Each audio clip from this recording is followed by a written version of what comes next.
démarre d'habitude. Et bonjour la France, et bien là avec Fred Sinistra. Fred, comment ça va? Ça va très bien. Ça va très bien, merci. Alors avant qu'on démarre, première question la plus importante pour moi. Bon, je sais que ta préparation c'est important, on va en parler. Mais d'abord, comment... Comment ils vont les chiens? C'est ça. Ah, c'est mes bébés, ils vont très très bien. C'est mes bébés. J'ai le. Si tu veux, je t'avais expliqué, j'avais Ross, tu vois, celui qui est décédé. Ouais. Et maintenant, j'ai repris son fils, en fait, tu vois, et qui lui ressemble comme deux gouttes d'eau, c'est Marty, tu vois. Tu vois, il lui ressemble très fort. Et si tu veux, Eros, il est décédé dans. J'habitais dans une autre maison, tu vois. Et ma femme m'a dit, écoute, ce serait bien, comment dire, que vu qu'on va déménager, il y a des personnes qui s'occupent de ça, tu vois, qui déterrent le chien et qui le mettent dans un four pour avoir les sangs, tu vois. Et moi, je dis non, c'est hors de question. C'est hors de question. Ça faisait 6 mois qu'il était décédé déjà. Ben, 6 mois après, quand j'ai déménagé, tu vois, ben, moi-même, tu vois, je l'ai déterré. Tu vois, comment dire, alors, je te garantis, hein, je vomissais, je pleurais en même temps. Parce qu'il était décomposé déjà, tu vois. Parce que c'était hors de question que je le fasse brûler. Et c'était hors de question qu'il ne soit pas avec moi. Alors, je l'ai déterré, tu vois. Je l'ai mis dans un sac, mais tu vois, 6 mois après, il y avait déjà en décomposition, je voyais déjà son crâne. Donc, c'était vraiment pas beau à voir, mais je le voulais avec moi. Donc, je l'ai pris avec moi, je l'ai mis dans un sac et je l'ai enterré tout près de ma salle ici. Donc, comme ça, il est avec moi, tu vois. Ah, Il respect. est avec moi et alors, ben, quelques mois après, euh, il y a des gens, comment dire, qui voulaient se séparer, comment dire, de Marty. Et Ouais. Marty, c'est son fils, tu vois. Et il lui ressemble comme deux gouttes d'eau. Et le pire, c'est que, je te le jure, c'est incroyable. C'est fusionnel. Écoute, je ne saurais même pas t'expliquer. Il fait les choses que son père fait. Ouais. Et c'est incroyable. J'ai comme l'impression en fait qu'il me l'a envoyé. Mais après, il y a des gens qui vont me prendre pour un fou, tu vois, les gens. Mais il est incroyable. Il y a des trucs que je ne lui ai jamais appris qui fait que son père, il faisait exactement pareil. Il faisait exactement pareil. Moi, j'aime tous mes chiens, c'est extraordinaire. Mais moi, mes bébés, quand je me lève le matin, c'est ma femme qui va donner à manger parce que toi, moi, je m'entraîne la nuit, donc des fois, je me lève un peu plus tard. Donc, elle, vers 6h30, 7h du matin, elle va donner à manger. Et moi, dès que je vais m'entraîner, tu vois, je dois faire d'abord mon tour, tu vois, parce que j'ai un enclos de ce côté-ci, j'ai un enclos de l'autre côté parce que j'ai un mâle, Kenzo, un mâle très dominant, que je ne peux pas le mettre avec les autres parce que c'est catastrophe. Tu vois. Il m'a déjà retourné deux mâles et quand j'ai une femelle au chaleur, malheur, c'était pénitence. Donc voilà, mais Marty, c'est mon bébé, il est là en train de dormir. Les autres, ils ont des pièces bien spécifiques à eux où il fait chaud en hiver. En hiver, il y a même les pièces, elles sont chauffées. Moi, c'est une question, il fasse froid. Je mets même tu vois, le fouet. Oui. Le fouet pour les chevaux, je mets ça pour pas qu'ils aient froid. Non, mes chiens, c'est mes bébés, moi. Mes chiens, c'est bébé. Bon, mais tu sais, écoute, de toute façon, on a parlé. Je sais que tu aimes les chiens, tu vois. Moi, le mon chien, déjà, je n'aime pas, c'est mon ami, moi. C'est mon ami, je parle avec lui. Et, tu vois, il y a des gens qui m'ont pas de fou, moi, je parle avec. Moi, c'est mon bébé. Mais, quand je vais me relaxer dans ma salle, tu vois, mon moment de détente, des fois, je vais me relaxer un petit peu.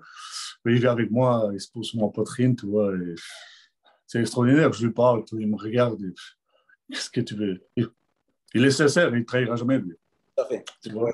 Ah ouais. Les chiens, ouais. On s'est échangé plusieurs vidéos, on est sur la même longueur d'onde. Toi et moi, on est sur la même longueur Ouais. d'onde. Moi, c'est pareil que toi. Moi, mon chien et les gens, c'est ma vie, quoi. C'est ma vie.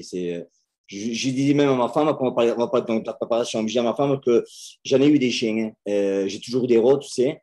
Mais apparemment, un qu'on a récupéré, qui était un chien de combat, qui ont jeté dans une poubelle, c'est un tué. Hein. Mais je lui dis, j'adore tous mes chiens. J'avais Monsieur Mouetaï, Madame Siam, c'est Monsieur Légende. Mais celui-là, tu vois, je ne suis pas d'accord avec moi, mais tu as plusieurs chiens, mais tu en as un. Tu en as un qui rentre plus fort dans les os, dans ta chair, tu sais. Et celui-là, Ouais.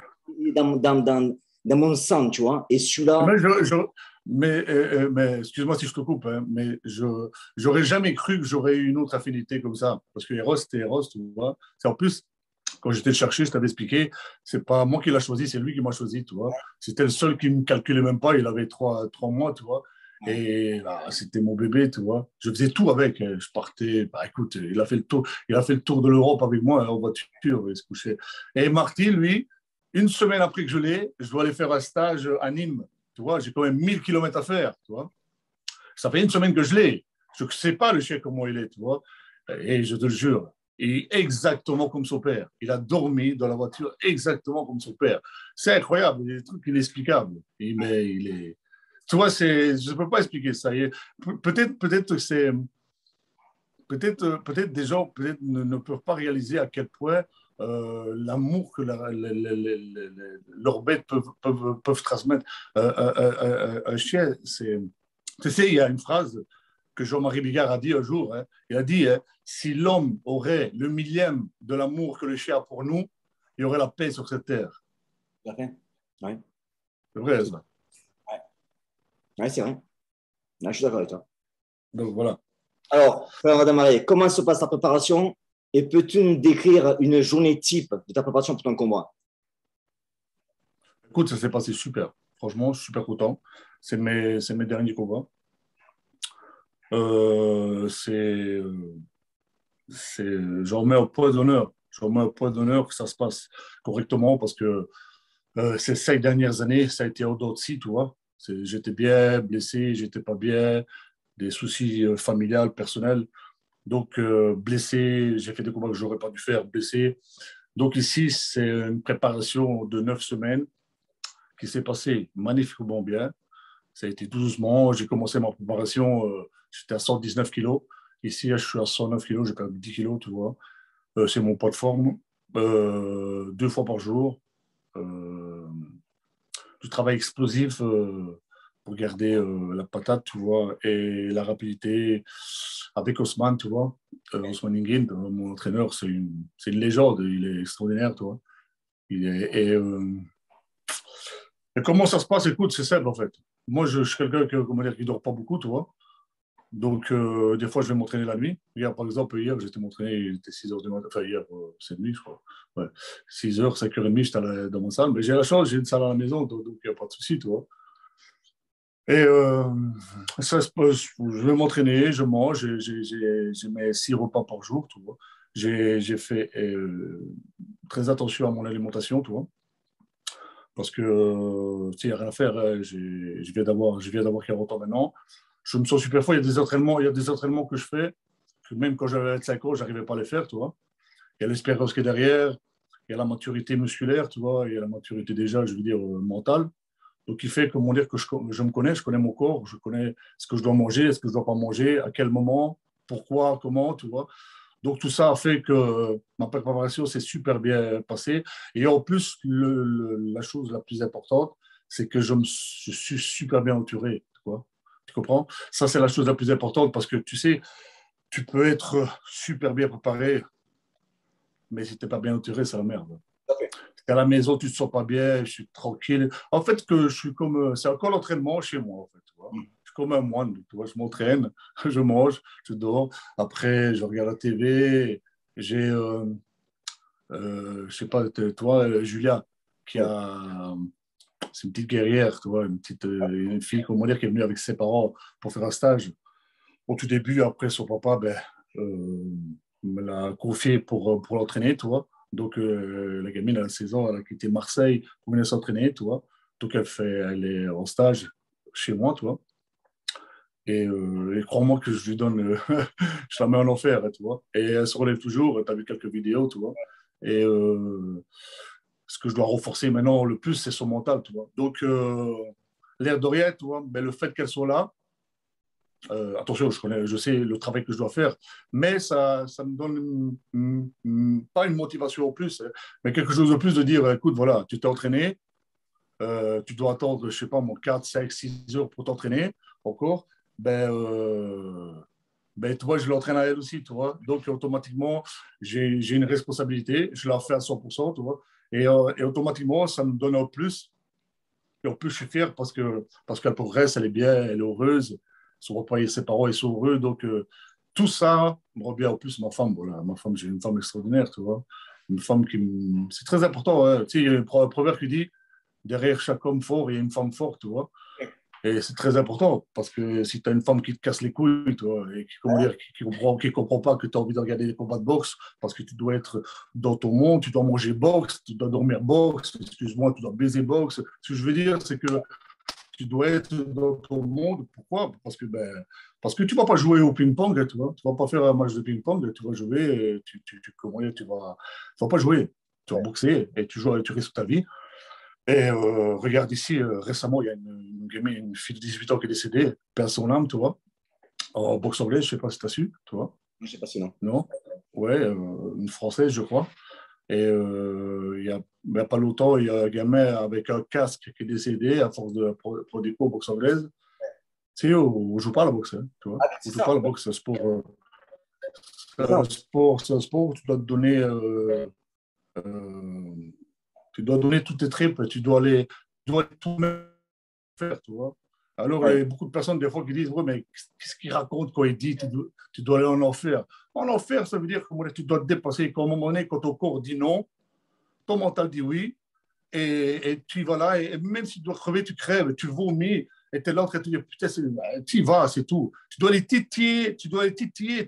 Enfin, non, même moi, pas tu dois les titiller. Tu dois y aller, tu dois y aller, tu dois aimer la souffrance, parce qu'il y a que comme ça que tu sais Tout à fait. progresser, tu vois.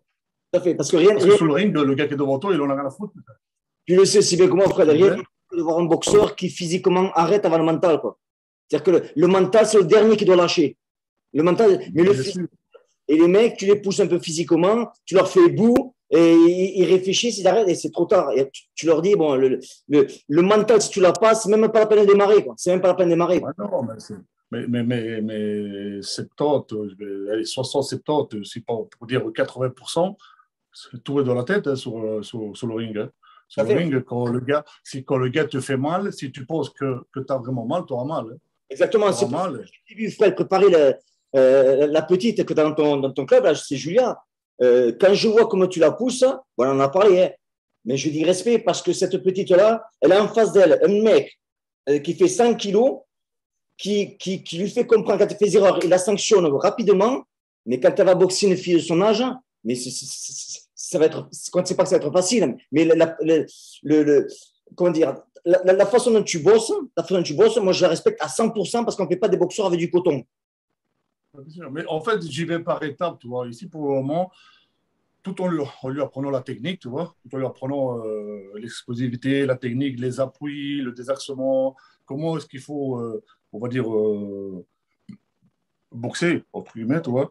Ce que je fais, tu vois, je le renforce au mental, tu vois. Tout à Je fait. le renforce au mental, tout en l'entraînant. Pourquoi? Parce qu'il y a beaucoup de personnes, certainement, ils sont là, et quand je mets certaines petites vidéos, tu vois, ils disent, putain, ils crient avec elles, mais je fais que pas que crier, je passe des moments, et des heures à parler calmement, en lui expliquant mille choses, comment dire, qui se passent sur le ring ou dans la vie, tu vois. Mais tu dois aller voir au plus profond d'elle-même Tout à fait. que ce soit une fille, que ce soit comment dire, un homme, tu dois aller voir au plus profond d'elle-même ce qu'elle est capable de faire ou ce qu'elle croit qu'elle est capable de faire.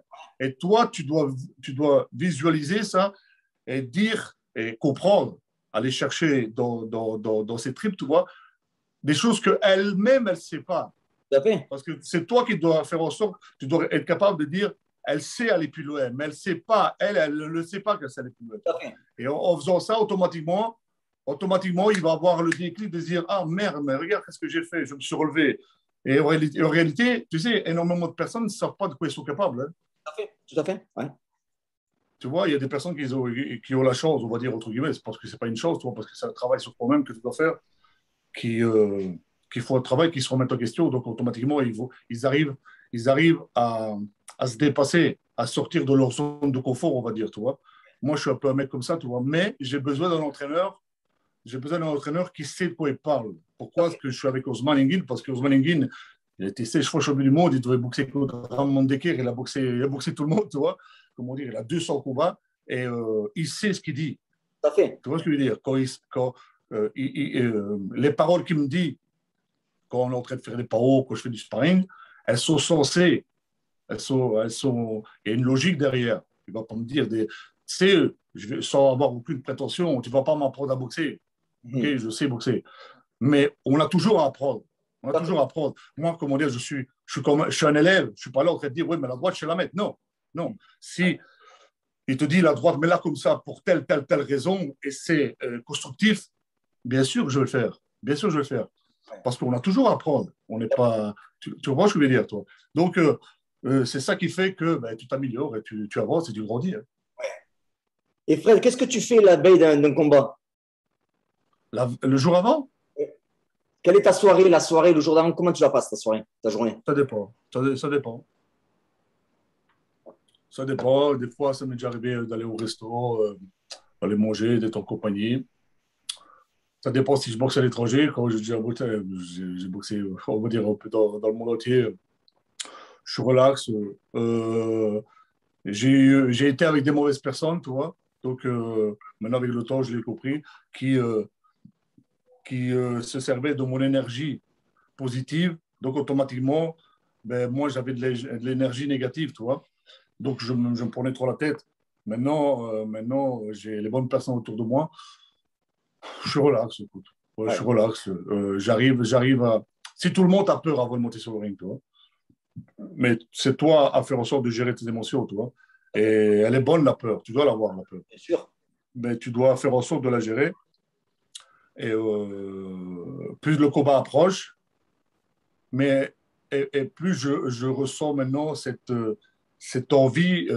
J'ai hâte, en fait. J'ai hâte parce que tous les entraînements sont passés correctement, tu vois. Je me suis mis en enfer, j'ai été loin, j'ai vomi, j'ai pleuré, tu vois ce que je veux dire. Donc, je me suis mis tellement loin que je sais, comment dire, que ça va faire mal, tu vois ce que je veux dire. Maintenant, comment dire, je suis pas le genre de gars qui va commencer à parler mal de mon adversaire. Je respecte énormément Freddy Camayo. Pourquoi? Parce que c'est un grand boxeur. Il a boxé contre tout le monde. Le gars, il a déjà été au K1. On a boxé à peu près les mêmes personnes. Il a eu un parcours différent que le mien, mais on se regroupe un petit peu. On a à peu près le même nombre de combats, tu vois. À peu près les mêmes adversaires. On a le même âge. Donc, il n'a pas envie de perdre, moi non plus. Ouais. Donc, je pense que ça va faire un beau combat, tu vois. Pourquoi? Bah, parce que voilà la guerre. Ouais. Je vais pas aller là pour lui faire un non, non, jamais hors de question, tu vois. Et lui, c'est exactement pareil. Donc, je pense que physiquement, on sera prêt. C'est celui-là qui sera prêt à. C'est un gros mot quand je vais dire ça, mais qui sera prêt à mourir sur le ring, tu vois. Tout à Maintenant, fait. c'est un gros mot, il faut comprendre, hein, tu vois. Moi, je suis prêt à laisser mes plumes, tu vois. Il faut voir c'est lui aussi, tu vois. Tout à fait. Donc voilà. Une chose, le même jour que toi tu boxes, j'ai un de mes boxeurs, moi, qui boxe pour le titre de la côte ouest de Muay Thai. Et je l'entraîne comme. Je le fais souffrir énorme. Mais vraiment, il souffre. On fait sparring tous les jours, technique tous les jours, cardio 4 heures du matin. C'est comme toi. Ça fait 10 semaines. 10 semaines qu'il est en préparation. Il est prêt. Et on a eu une discussion avec lui. Il m'a dit un truc. Et ça m'a fait vachement plaisir. Il m'a dit, tu sais quoi, coach? Quand je vais gagner, je ne vais même pas lever les mains.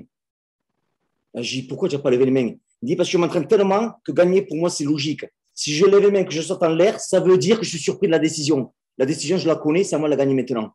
En même temps, il peut pas. Oui, c'est pas mal ce qu'il a dit, mais en même temps, il ne peut pas savoir. Il ne peut pas savoir. Mais comme il se prépare tellement fort, il s'est visualisé la victoire. Et quand tu vas la voir, en fait, tu sais, tu as trop de boxeurs, dès que tu as la main, les mecs sont surpris d'avoir gagné. Si tu es préparé, tu vas être surpris d'avoir gagné. Tu vois, le problème, tu vois, il a quel âge? il a 26 ans. Ouais, voilà. Il a beaucoup de combats? Il a beaucoup de combats? Oui, il a 15 combats. Ah, quand même pas mal. Donc, ouais. En fait, ce qui est on va dire, une lame à double tranchant, on va dire, quand c'est comme ça, quand tu es confiant, c'est que tu es confiant. Toi, tu t'es entraîné, mais ton adversaire, quand il va avoir la cloche, la stratégie, à un moment donné, que tu as dans la tête, c'est fini. Hein. Tyson disait, à un moment donné, quand la première droite, elle arrive, il n'y a plus de stratégie. Tu vois ce que je veux dire, toi? Donc voilà. Donc, je veux dire, c'est bien être confiant. Tu dois être confiant parce que ta préparation, elle s'est bien passée. Ouais. Et que tu t'es mis vraiment loin, mais tu dois vraiment, vraiment aller en enfer. Tu vois. Ah, ben oui, oui. Mais tu dois toujours être conscient que ton adversaire, tu vois, lui, n'est pas là pour. Donc, à ce moment-là, tu vois, il doit avoir un game plan, comme on dit, et aussi un travail mental qui doit être fait avec l'entraîneur de discussion parce que Il n'y a rien à faire. Hein. La boxe, c'est un sport où on est entouré avec l'entraîneur, avec des personnes qui sont là et tout ça, les personnes qui t'entourent et tout ça. Mais c'est un sport où quand tu te retrouves, tu es fort seul. Hein. Oui, tout à fait. Tu es fort seul. Mentalement, tu es là et il n'y a rien à faire. C'est humain. Le doute, c'est humain. Le doute, c'est humain. Même quand tu t'entraînes fort, tu es là, ton cerveau, il dit j'ai fait assez, j'ai pas fait assez, si jamais fait ça, si jamais fait ça. C'est pour ça qu'en fait, c'est un travail psychologique énorme. C'est pour ça que le mental, c'est quelque chose qui est le plus important. C'est pour ça que quand tu fais un camp d'entraînement, tu dois bouffer boxe. Tu dois bouffer boxe. Tu dois être là. Tu dois être bien, attention, tu dois bien entourer, être bien, avoir des bonnes énergies, tu vois. Mais moi, par exemple, qu'est-ce que je fais dans ma préparation? Je regarde énormément de combats, tu vois. Énormément de combats. Je me mets là, Tyson, Holyfield, Lennox Lewis, James Toney, tu vois, Sugar Ray Leonard, Marvin Hagler, tu vois. Je regarde les combats comme ça, tu vois, où il faut des guerres incroyables. Après, je regarde des combats de K1, tu vois, je regarde de l'anglais de K1, Peter Hart, Ernesto Hoost. Tous des combats, comment dire, où il y a de la victoire, et les combats où il y a la défaite, comment dire, j'essaie de les éviter pour que le cerveau, inconsciemment, tu vois, puisse rentrer dans une énergie positive. Tu vois ce que je veux dire? Il y a certainement beaucoup de personnes ne peuvent pas comprendre. Mais le sport de haut niveau, tu n'es pas juste là en train de t'entraîner, tu es une machine, tu fais gauche-droite et puis final. C'est pas ça. C'est pas ça du tout. On a des émotions, on est des êtres humains, tu vois, on n'est pas des robots. Et ce qui se passe là-dedans, c'est le plus important. C'est très important de travailler ce qui se passe là-dedans. Monsieur, ouais. Et qui c'est qui t'accompagne dans tes préparations? Dans quelle préparation? Est-ce que tu commences un petit peu à t'éloigner de certaines personnes qui est autour de toi dans ta Ah, préparation? mais moi, ça fait déjà longtemps que je me suis éloigné de beaucoup de personnes. Ça fait longtemps que je me suis éloigné de beaucoup de personnes, moi, déjà. Ouais. Ouais, ouais. Non, non, non, moi, j'ai complètement banni tous les parasites, tu vois. Ouais. Complètement banni tous les parasites autour de moi. J'ai vraiment peu de personnes, vraiment peu de personnes. Toutes les personnes, comment dire, qui, avec le temps et l'expérience, tu vois, j'ai commencé à analyser les gens différemment, à les observer. Si quelqu'un te parle mal de quelqu'un d'autre, quand il n'est pas là, dis-toi qu'il va parler mal de toi à un moment donné, tu vois. Tu comprends? Donc, tout ça, analyser des personnes, comment dire, que je connaissais depuis longtemps, des personnes que juste, tu sais, il y a un truc qui dit ne pas recevoir un message, c'est un message. Ouais. Tu vois ce que je veux dire? Donc, c'est pas que j'attends le message pour être bien, mais il y a beaucoup de personnes qui sont dans le paraître. Ils veulent, ah ouais, c'est l'autre, il m'envoie pas un message. Moi, je vais pas lui envoyer un message. Et, moi, je suis pas comme ça. Tu vois, si j'ai envie de parler avec toi, je t'envoie un message. Au final, tu vois, tu me réponds, tu me réponds, tu me réponds pas une fois, deux fois, trois fois. Quatrième fois, tu vas te faire foutre. Tu comprends ce que je veux dire? Ouais. Ben oui, qu'est-ce que j'en ai à foutre? Ça veut dire, comment dire, hey, tout le monde peut avoir un emploi du temps, tout le monde cheat, tout le monde jette. Mais envoyer un message ou répondre, ça prend 5 secondes. Moi, ça m'est déjà arrivé, comment dire, de ne pas répondre directement parce qu'il y a des choses à faire. Par politesse et par respect, je dis excuse-moi de répondre aussi tard, tu vois, j'ai des choses à faire. C'est pas une faiblesse, c'est pas que, tu vois, c'est du respect tout simplement. Aux gens, comment dire, j'ai pas envie de répondre, j'ai pas leur numéro. Ils n'ont pas mon numéro, tu vois ce que je veux dire, tu vois. Donc, je me suis écarté de énormément de personnes. J'ai vraiment un cercle très, très restreint. Je suis avec Cosman, mon entraîneur. J'ai Georges, je l'appelle Toto Georges, tu vois, celui-là qui est revenu de Grèce, qui m'a apporté des statues de Léonidas. Je ne sais pas si tu as vu, tu vois. Oui, oui. Je le connais depuis que j'ai l'âge de 18 ans. Parce qu'en fait, quand je dormais dans ma voiture, je l'ai connu. Il a un restaurant grec. Et j'avais pas d'argent, j'avais rien du tout. Je dormais dans ma voiture. Et c'était le seul qui me donnait à manger, tu vois. Il me disait, viens au restaurant à midi, il n'y aura personne, et viens manger ton plat de pâtes, tu vois. Et depuis, je l'ai toujours respecté parce qu'il a toujours été là, tu vois. Il m'a toujours aidé, certaines fois, financièrement, pour des petits sponsors comme ça, tu vois. Il n'a jamais voulu être dans le feu des projecteurs, tu vois. Et ici, ben, il m'a demandé un plaisir de garder son chien parce qu'il partait 2 semaines en Grèce, tu vois. Bah, je dis avec plaisir, tu vois, parce que maintenant, il y a plein de choses qui ont changé dans ma vie en positif, tu vois. Et alors, il est revenu avec. Il a été chez un. Parce qu'il sait que j'adore les trucs de Spartiate et tout ça, tu vois. Et alors, il a été chez quelqu'un qui fait ça artisanal, tu vois, et vraiment fait à la main, tu vois. Il a été me chercher 2 statues de Léonidas, tu vois. Et ils sont magnifiques, tu vois. Mais vraiment fait à la main, ça coûte, je ne sais pas combien, tu vois. Mais et alors, ben, je le connais depuis, t'imagines, j'avais 18 ans, j'ai 22 ans. 22 ans. Et il va être dans mon documentaire, tu vois. Mercredi, on va aller là avec les personnes du tournage, tu vois. Donc, je m'entoure de personnes qui dégagent du positif, tu vois. Je suis à la maison, je suis tranquille avec ma petite femme, tu vois.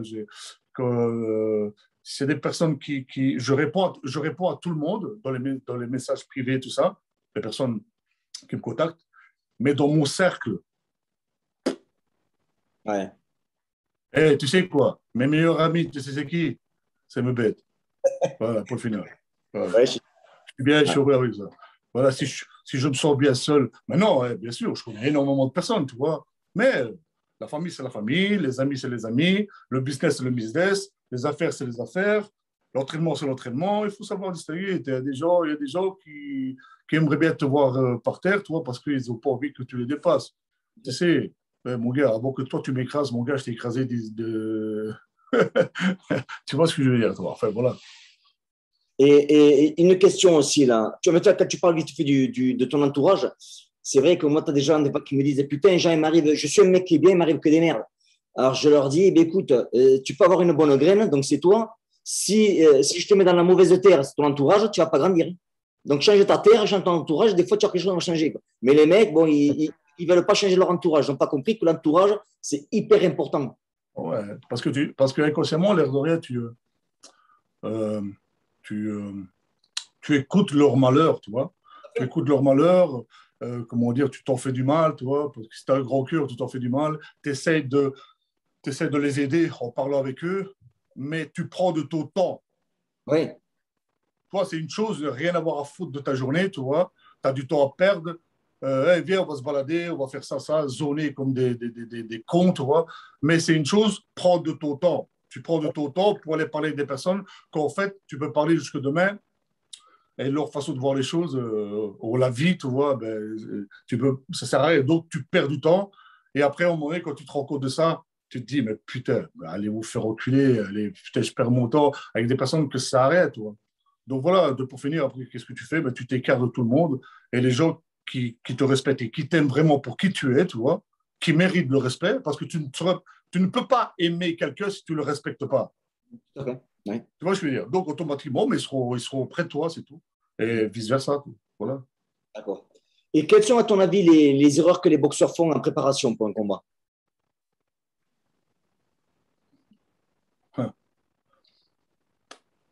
Les jeunes ou les moins jeunes? Je pense que c'est les jeunes, parce que les moins jeunes, je crois qu'ils ont un peu plus de bouteilles, ils comprennent un peu plus. Ouais, parce que les jeunes de maintenant, tu veux dire? Les jeunes maintenant. Ben, ils parlent aussi, ça, hein, l'entourage. Croire qu'il y a des frères partout. Mon frère. Euh, euh, croire qu'ils savent tout, tu vois. Je sais, tu vois. Ne pas écouter, certainement, tu vois, ne pas écouter les plus âgés, tu vois. Maintenant, le problème avec les réseaux sociaux, tu vois, ben, c'est un peu le bordel, tu vois, parce que ils veulent la couronne sur la tête sans avoir fait des guerres. Oui. Et le problème, c'est que pour être respecté par tes pairs, ben, tu dois avoir fait des guerres. Maintenant, avec tous ces putains de trucs-là, avec Logan Paul et les youtubeurs à la con, comment dire, ben, écoute, moi, franchement, c'est parce que j'habite pas aux États-Unis. Hein. J'habite aux États-Unis. Moi, je mets un raclée parce que ça me casse les couilles, mais comme ça. Écoute, hier, franchement, j'étais un petit peu. Hier, j'étais un petit peu, franchement, un peu. Je ne vais pas dire mal, tu vois, mais ça m'a fait chier de voir Holyfield par terre, tu vois. Oui, oui, je suis d'accord avec toi. Ça m'a fait quelque chose, ça m'a fait quelque chose. Je me dis, putain de merde, 58 ans. Je comprends, parce que c'est un combattant, je comprends comment dire, qu'il a envie de monter sur le ring. Et franchement, je donne tout mon respect, parce que putain, mais quel champion, quelle légende. Ça, c'est un gars, comment dire, tu dois lui baiser les mains, tu vois.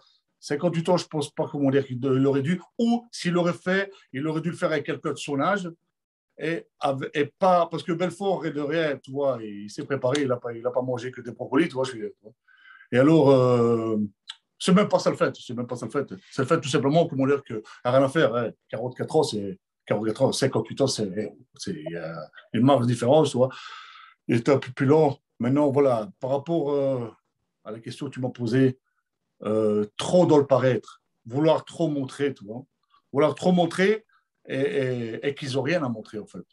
Oui. Qu'ils n'ont rien à montrer, tu vois. Donc, le problème, c'est qu'ils veulent tout de suite, tu vois. Ils n'ont pas la passion derrière de faire des guerres, tu vois. Faire des guerres, rien à faire. Tu veux, mais tu dois attendre un petit peu ton tour et être un peu patient, tu vois. Parce que quand tu vas commencer à boxer des gens qui font mal, et là, tu vas te rendre compte que ou soit ben, tu fais demi-tour et tu es champion de la région, ou soit ben, tu fais face et tu verras que tes soi-disant frères, quand tu vas perdre deux, trois fois, ils ne seront plus là avec toi. Hein, C'est sûr. Ouais. Ouais. tu vois. Et Faire attention à son entourage. qui c'est qui t'inspire? Enfin, qui est-ce qui t'inspire? M'inspire en quel sens, tu veux dire? Qui te motive? Qui te motive à faire ce que tu fais? Quelle est ton inspiration? Ah, mais c'est moi. Toi? J'ai envie que mes enfants soient fiers de moi. Ouais. J'ai envie de laisser une trace sur cette terre, tu vois. On n'est pas là pour rien du tout. On est là, on n'est pas là juste de passage, tu vois. Je pense que par rapport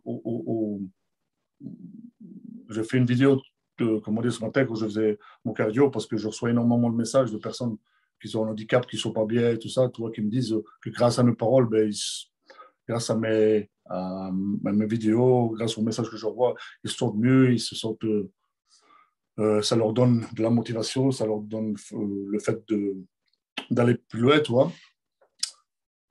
Écoute, franchement, je suis honoré, tu vois. Je suis honoré parce que je n'aurais jamais cru. Ouais. Parce que pour moi, ce que je vivais, ben, c'était normal. Tu sais, toi aussi, je pense, comment dire, que tu n'es pas fils à papa, tu vois, Oh non. on vient de la rue, tu vois, et ça, tu ne peux pas l'enlever. Et quand tu viens de la rue et que tu as vécu des choses traumatisantes, des trucs durs, des trucs qui t'ont fait souffrir, ben, c'est simple. Ou soit tu te relèves, tu fais face à la vie, parce qu'il n'y a rien qui frappe plus fort que la vie, tu vois. Ou soit, comme ben, tu blâmes tout le monde, tu critiques tout le monde et tu es une victime. Tu es une victime, c'est tout. Donc, quand tu te relèves et tu fais face à la vie, et tu ne mens pas toi-même, ça c'est certain, il ne faut pas se mentir à soi-même, ben, il n'y a rien qui va le motiver à part toi. Tu sais, il y a une phrase qui dit la plus belle des conversations que tu peux avoir, c'est avec toi-même. Hein. Tout à fait. Tout à fait. Donc moi, je suis dans mon lit, je réfléchis, je sais ce que je dois faire. Et il n'y a pas de. Il pleut, il neige, il fait froid, lève ton cul, va t'entraîner, c'est tout. Et si jamais mon cerveau, il a juste le malheur d'avoir eu l'étincelle de me dire oui, mais il est foutu parce qu'avec moi, il va laisser tomber parce que non seulement je vais aller m'entraîner, mais je vais faire 1000 fois plus de ce que lui, il pensait que je n'allais pas faire. Toi, c'est un combat perpétuel avec ton cerveau. Hein. Jamais de la vie, mon cerveau, il va gagner. Parce que si, je ne suis pas un robot. Hein. Des fois, moi aussi, je n'ai pas envie d'aller m'entraîner quand il pleut, quand il neige. Tu vois. Mais ce n'est pas que je dois chercher la motivation. Je le fais parce que je dois le faire. C'est comme Ah oui. ça. Tu fais pas ce que tu as envie de faire, tu fais ce que tu dois le faire. Voilà. Et je vais même te dire un truc. Quand je suis à l'entraînement, il y a des choses, comment dire, que des fois, le cerveau, il dit putain, ça va être trop dur. Quand il me dit ça, je fais plus. Ouais. Quand mon cerveau il me dit ça, je fais plus. Ouais. C'est hors de question qu'il gagne. C'est hors de question. Ouais, et aussi, Fred, tu sais, c'est que tu le sais aussi bien que moi, c'est que le soir, quand tu te regardes dans le miroir, tu peux te regarder droit dans les yeux et tu sais qui tu es, ce que tu as fait et que tu n'as rien à personne. Ah, Et c'est important parce que bon, là, on en parle, certains le savent, mais moi, tu connais un petit peu mon histoire. Je ne vais pas parler sur moi, cette interview est sur toi. Mais bon, j'ai grandi dans les quartiers défavorisés, des photos, j'en ai montré chier. J'ai enseigné la boxe à 18 ans dans des clubs dans mon quartier défavorisé. J'ai été abusé par mon grand-père de l'âge de 4 ans jusqu'à 12 ans. Ça fait quand même pas mal d'années être abusé. J'ai braqué le postier pour 300 000 francs français. J'ai eu 3 ans d'approbation avec 30 000 euros d'amende, 30 000 francs français d'amende. J'ai été renvoyé de 4 écoles. J'ai été à la rue. Donc, quand moi j'ai des mecs qui me parlent et qui me disent, qui me sortent les excuses, j'ai dit, va te faire enculer tes excuses. Tu ne vas pas avancer en trouvant des excuses, tu vas avancer en trouvant des raisons pour lesquelles tu dois avancer. Ouais, mais tu sais, genre, moi, tu sais, franchement, je vais dire un truc. Hein. J'ai j'ai arrêté d'essayer de faire comprendre à certaines personnes. Ils ne pourront jamais comprendre. Ouais. Ils ne pourront jamais comprendre parce qu'ils ne l'ont pas vécu, c'est tout. Moi, le documentaire qui va sortir, tu vois, sur moi, sur ma vie, euh, enfin, j'ai la chose, pas une chose. Normalement, 95% des choses qui va sortir sur Netflix, tu vois. Mais j'ai été revivre à travers ce documentaire-là toutes les choses de mon passé, tu vois. Et quand il va sortir, il y a beaucoup de personnes qui vont comprendre, mais je le fais pour moi. Je le Oui. fais pour moi. Je le fais pas pour les gens, pour qu'ils comprennent. Ils vont comprendre que même quand tu viens pas de terre, quand tu viens des caniveaux, parce que le dire, c'est une chose. Mm. Beaucoup de personnes peuvent dire oh, moi je viens des quartiers, moi je fais chic, moi j'ai vécu dans la merde, moi j'ai fait ça, j'ai fait ça. Qu'en réalité, comme on dit, ils étaient dorlotés par papa et maman Tout à et fait. ils mangeaient avec une cuillère en argent, tu vois. On Tout peut à très bien dire tout ça, tu vois. Mais le problème, c'est quoi? C'est qu'à un moment donné à un autre, tu peux pas mentir. fait. À un moment Exactement. donné à un autre, si tu bouges pas ton cul, tu vas rien avoir. Alors, c'est bien beau montrer du doigt le Pierre-Paul Jacques. Hein. Ouais, il n'y avait pas d'argent quand tu étais gamin. Tu n'as plus 9 ans. Tu n'as Tout plus à fait. 10 ans. C'est Oui. maintenant que tu dois bouger ton cul. Tu vois ce que je veux dire? Je veux dire, c'est bien beau des gens qui disent ouais, t'as une belle maison, une belle voiture, t'as chic, t'as charge, mais putain de merde. Tu sais, le problème, tu pourras beau expliquer que t'as galéré, t'as dû faire des choses de fou pour, pour arriver où t'en es, mais ils ne pourront jamais comprendre parce qu'ils sont dans leur, dans leur conception, comment dire, ils voient que les problèmes, ils ne voient pas les solutions. Donc, automatiquement, nous qu'on a vu que les solutions et on a été de l'avant, ils sont aveuglés par ça. Ils ne pourront jamais comprendre le travail qu'on a fait, tu vois. Tu comprends? Donc, ça ne sert à rien. C'est pour ça que ma chaîne YouTube, je l'ai virée. Parce que moi, tu sais, moi, je ne suis pas le genre de gars, moi, je te parle avec un téléphone, je n'en ai rien à foutre de commencer à prendre tu vois, des trucs spéciaux, faire des images spéciales, des montages à la con. Je m'en fous, moi, de ça, tu vois. Moi, je parle vrai. Ouais. Je parle vrai, je parle vraiment avec ce que je ressens. Les gens, il y a des youtubeurs, je ne suis pas youtubeur, moi. Je ne suis pas youtubeur, putain, je suis boxeur, je ne suis pas youtubeur. Pour moi, c'était une facilité, tu comprends, parce que je recevais plein de messages. Et vu que sur Facebook, tu ne peux pas mettre des vidéos, enfin oui, tu peux les mettre de 10 minutes à un quart d'heure, mais je me suis dit, je vais faire une chaîne. Beaucoup de personnes qui m'ont dit, ouais, vas-y, prends de l'argent. Mais prends de l'argent. Si je fais une chaîne YouTube pour avoir de l'argent, ça veut dire que ma vie, je l'ai ratée, putain. Alors, hein, tu vois ce que je veux dire? Non, je parle vrai. Le problème, c'est que quelqu'un qui parle vrai, ils n'aiment pas les gens. Ils n'aiment pas. Ils préfèrent des, tu comprends, des certaines personnes, tu vois, qui parlent avec un beau langage, avec du miel, comment dire, pourquoi? Parce que la grande majorité des gens, c'est des moutons, ils aiment bien qu'on les brosse du sens du poil, tu vois. Et moi, je ne brosse pas le sens du poil. Parce que si j'ai tort, si quelque chose me dérange, j'ai tort, je vais dire, j'ai tort. J'ai tort. Ce n'est pas une faiblesse. Mais si ce que je vois, ce que j'entends, ou ce que je lis, complètement aberrant, je vais le dire, et je ne vais pas commencer à mettre les formes, je vais dire, c'est n'importe quoi, je m'en fous, que les gens aiment ou n'aiment pas. Tu t'imagines à quel point tu dois être complexé et pas sûr de toi, que tu dois absolument avoir des gens qui mettent j'aime ou des commentaires pour te sortir bien dans ta vie. Mais qu'est-ce que j'en ai à foutre d'avoir des gens qui me mettent j'aime ou des gens qui mettent un commentaire pour dire je suis plus beau, je suis plus fort. Mais je n'ai pas être toi pour dire je suis plus beau, je suis plus fort. C'est ce que je veux. Tu comprends ce que je veux dire? Ouais. Je m'en fous. Moi, tu suis pas, mais va à la merde. Tu vois, c'est tout au final. Les gens, ils aiment, les gens, ils aiment pas, ils aiment pas. Mais à ces gens-là, je réponds, observe ta vie. Ouais. Observe ta vie, analyse ta vie, regarde un petit peu les gens qui t'entourent, ce que tu vis, où tu es, comment tu es, avec qui tu es.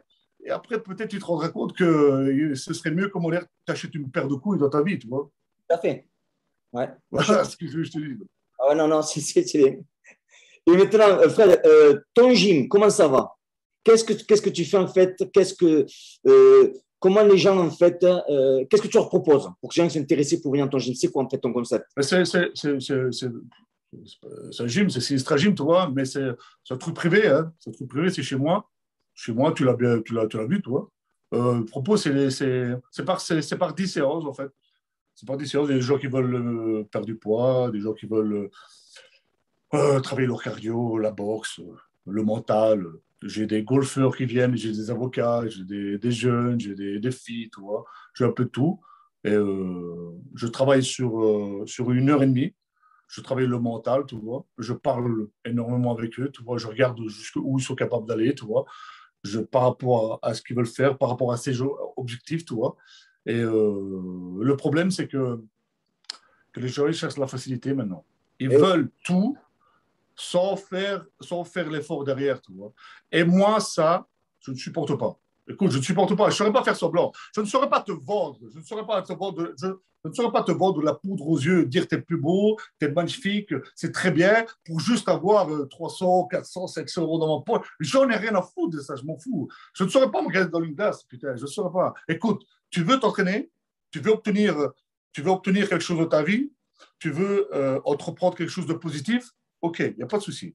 Mais tu dois passer par ça. La pilule miracle, elle n'existe pas. La pilule miracle, elle n'existe pas. OK? Si tu vas apprendre, je prends un exemple, tu vas apprendre à mettre une droite, ben, je vais t'apprendre à mettre une droite. Tu vas la bouffer, ta droite. Tu vois? C'est juste que quand tu ne la mettras pas comme il faut, écoute, je vais te dire, ce ne sera pas bien. À un moment donné, quand tu la mettras comme il faut, je dis, voilà, là, c'est bien. Même si ça sera dans 2 ans, tu vois. La pilule miracle, les gens, ils veulent tout. Ils veulent tous sans faire des efforts. Et à un moment donné, moi, j'ai des gens qui sont là, ils sont motivés. Tu vois, ils sont motivés. 1 semaine, 2 semaines, 3 semaines. Et quand je commence un petit peu à accélérer dans les entraînements, je commence un petit peu à les faire sortir de leur zone de confort. Ils sont contents au moment même. Et après, tu vois, directement, ils commencent tout doucement à moins venir, tu vois. À moins venir parce qu'en fait, ils se disent, merde, je vais aller souffrir. C'est ça, en fait, le problème. Mais c'est là où tu t'améliores. C'est en souffrant. Tu ne peux pas obtenir quelque chose. Tu ne saurais pas obtenir, même que ce soit dans la vie de tous les jours, tu ne saurais pas avoir, comment dire, je ne sais pas moi, obtenir, je prends un exemple ici, une belle maison ou avoir une bonne société qui marche, ou les affaires, comment dire, qui marchent, si tu n'as pas peur, comment dire, de ne pas dormir, si, comment dire, si tu dois absolument faire un travail qui est nécessaire pour le faire, tu dis, mais écoute, je ne vais pas le faire aujourd'hui, je le ferai demain. Tu ne saurais pas, tu dois faire des choses qui vont faire en sorte que ta société, tes affaires ou ton sport ou n'importe quoi puisse réussir. Tu vois ce que je veux dire? Le problème, les gens ne veulent pas. Ils veulent tout sans faire des efforts. Ça ne marche pas. Ça ne marche pas. Comment dire, si tu es gros, ok? Je prends un exemple, si tu es gros et tu commences à chercher des excuses, tu commences à dire, ouais, mais je dois perdre 1 kilo de. Ça va pas. Non, t'es gros, putain. T'es gros. Ferme ta gueule, tu dois faire un plan alimentaire correct. Ne mange pas 2, 3 semaines. Tu n'auras aucun résultat. Fais. C'est quoi 3, 4, 5, 6 mois dans une vie? C'est rien du tout. Fais ce qu'il faut faire, sois discipliné et déterminé, tu verras, tu auras un résultat. Mais les personnes, il faut ça 3, 4 semaines, 5 semaines. Et après, ils disent, ah, j'ai perdu un peu de poids. Et après, ils deviennent gros de nouveau, ou comment dire, ou ça ne marche pas, ou telle chose ne marche pas. Et après, ben, ils sont dans le monde entier. Et ils se disent, oh putain, mais t'as vu, l'autre, il a réussi. Ouais, mais c'est certainement, il a eu papa et maman derrière, ou il a eu les bonnes personnes. Mais ferme ta gueule, putain, t'as rien fait.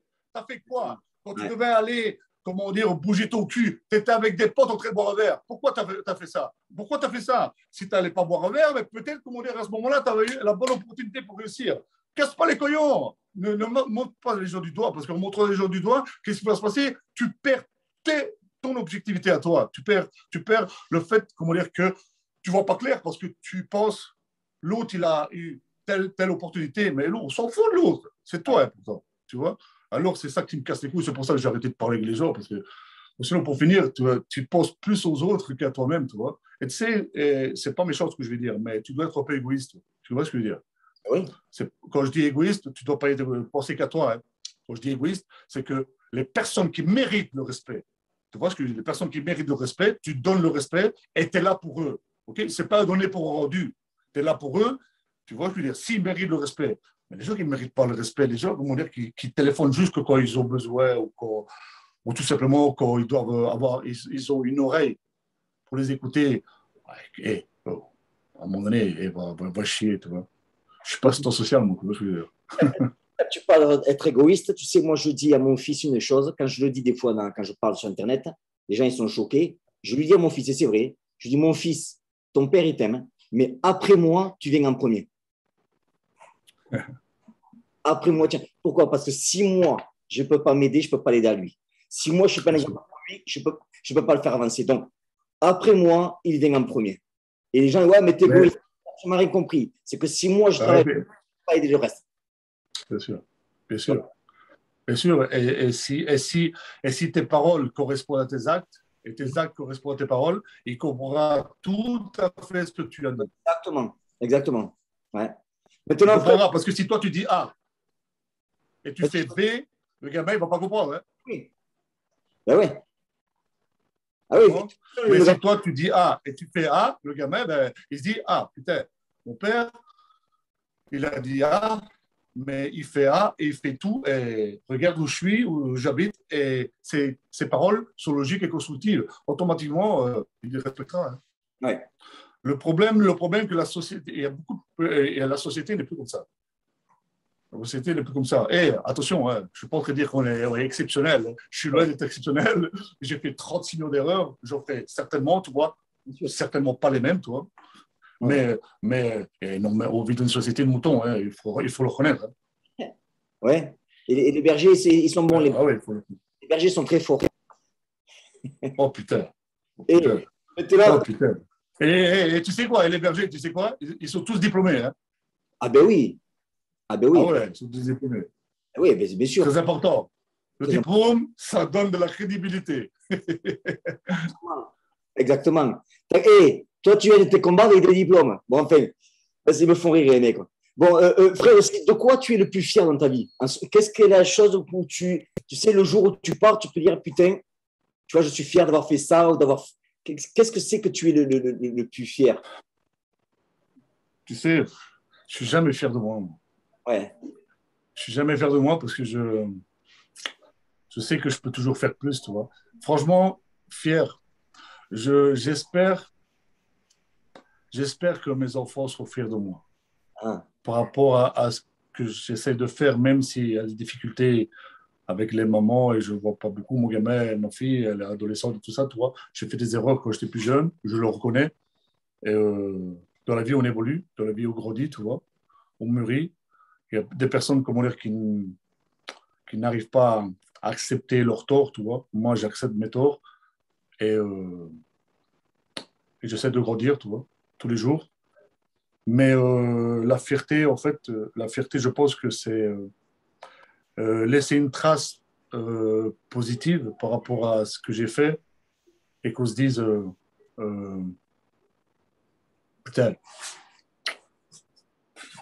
ben, même si je viens de rien du tout, mais le gars là, c'est la preuve vivante que même s'il vient de nulle part, il peut arriver même haut, tu vois, loin, tu vois. Donc, ça, et alors, la chose la plus importante, je pense, euh, faire en sorte que mon gamin, comment dire, ait les couilles bien accrochées, qu'il ne se fasse pas avoir. Parce que putain, les générations qui vont suivre, qui vont suivre, les petites gamines qui commandent, les mecs, ils ont plus de couilles, tu vois. Et alors, la société devient un peu n'importe quoi. On n'aime pas les lions. On aime bien les moutons maintenant, tu vois. Ouais. Alors, le problème, quand tu es un lion, ben, ça ne va pas, tu vois, ça vous dérange, tu vois.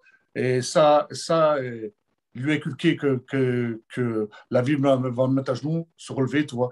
Et que quand je suis plus là, ben, putain, qu'ils disent, bordel, il y a aucune chose qui va faire en sorte que je puisse m'arrêter, tu vois. Et alors bien sûr, aussi, après ça, ben, d'avoir eu l'honneur, parce que pour moi c'est un honneur, d'avoir eu l'honneur de passer autant de moments extraordinaires avec mes bêtes. Ah oui, ça oui. Ouais. Ça oui, parce que je passe des moments extraordinaires. Juste les regarder, juste le fait de jouer avec eux, c'est des moments extraordinaires que je ne saurais pas t'expliquer. C'est Ouais. juste le fait écoute, je ne saurais pas t'expliquer. Avoir eu l'honneur, vraiment, d'avoir, d'avoir eu la chance de regarder un chien dans les yeux, tu vois, et de voir qu'il ressent ce que tu ressens. Putain, mais c'est un truc extraordinaire. Ouais. Je ne saurais pas l'expliquer. Peut-être il y a des gens qui ne peuvent pas comprendre. Mais je te le jure, c'est il ne sait pas parler. Il ne peut pas te parler. Il ne peut pas te répondre. Mais, mais, mais à travers ses yeux, à travers son regard, il y a des choses qui te fait ressentir. J'ai des frissons, je parle de ça, j'ai des frissons. Qui sont incroyables. Incroyables. Voilà, ça, c'est, pour moi, c'est un honneur de partager ça parce que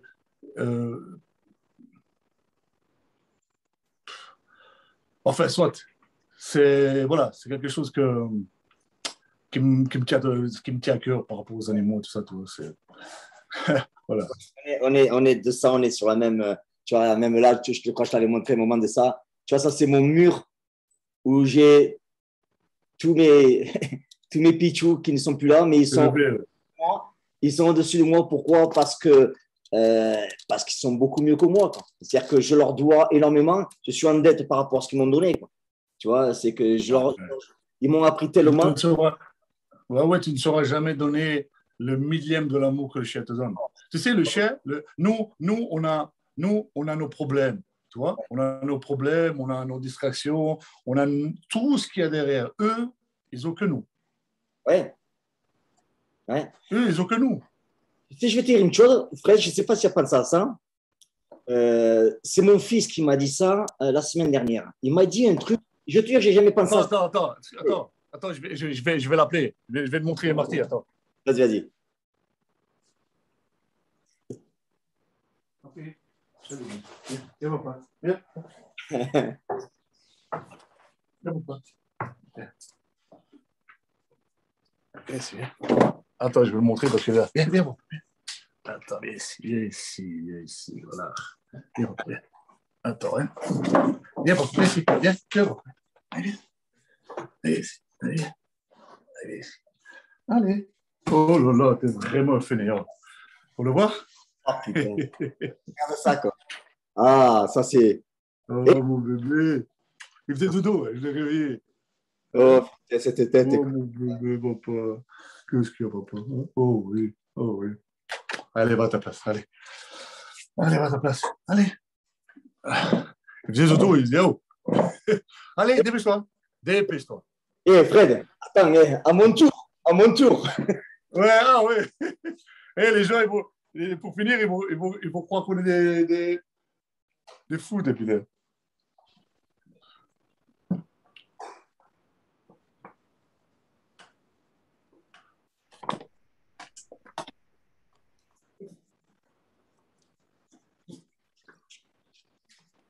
Viens là. Viens ici. Montre ta tête. Oh. Viens là. Viens, come non. Il dormait aussi? Il dormait aussi. Il dormait? Ouais, c'est magnifique. Ouais, il me fait rire des fois quand tu as envie de lui donner des bisous et qu'il grogne. Là. Il est extraordinaire. Il a un caractère de folie, quoi. Ouais. C'est un grincheux. Ah, c'est mon fils, quoi. C'est ma bataille, quoi. Les gens ils vont lui prendre pour des foot. Et les gens vont lui prendre pour des foot. Putain, ceux-là, ils sont là, ils sont en train de montrer leur chien et tout ça. Il décroche. M'entends, là?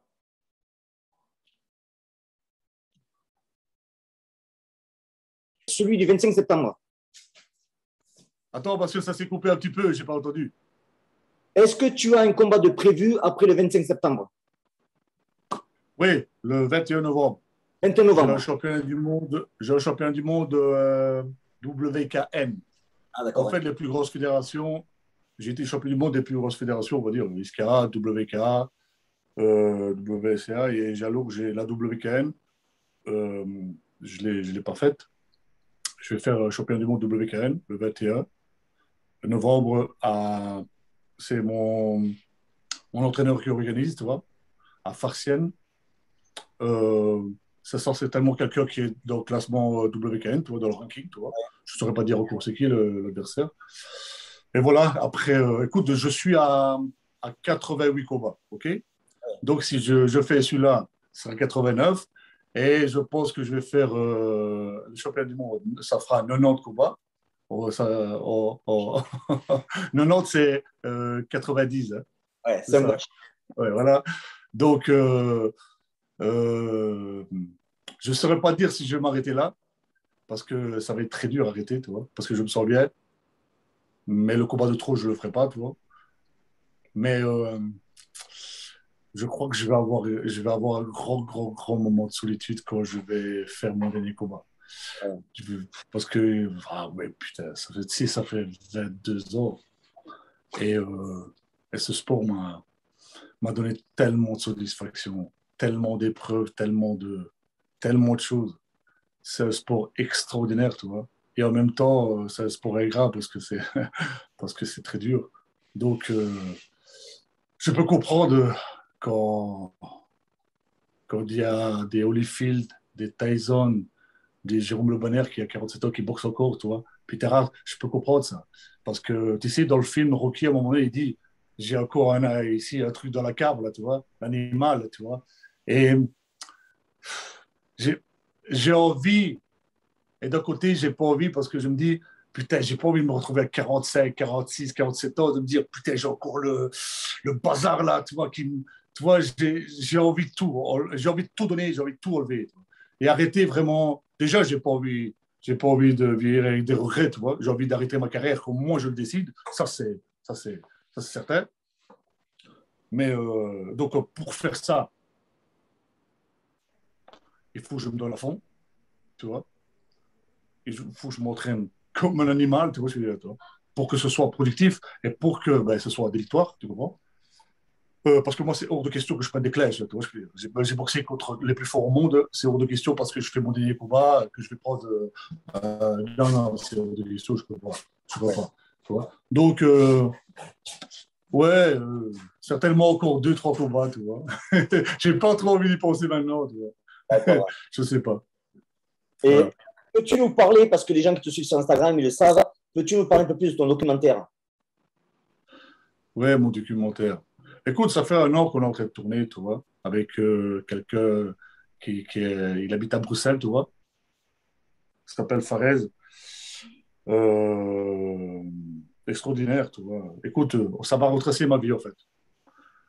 Ce que j'ai vécu quand j'étais petit, tu vois, les traumatismes, euh, les souffrances d'avoir vu un père violent avec ma mère, avec moi, tu vois, où j'étais abandonné quelque part, tu vois.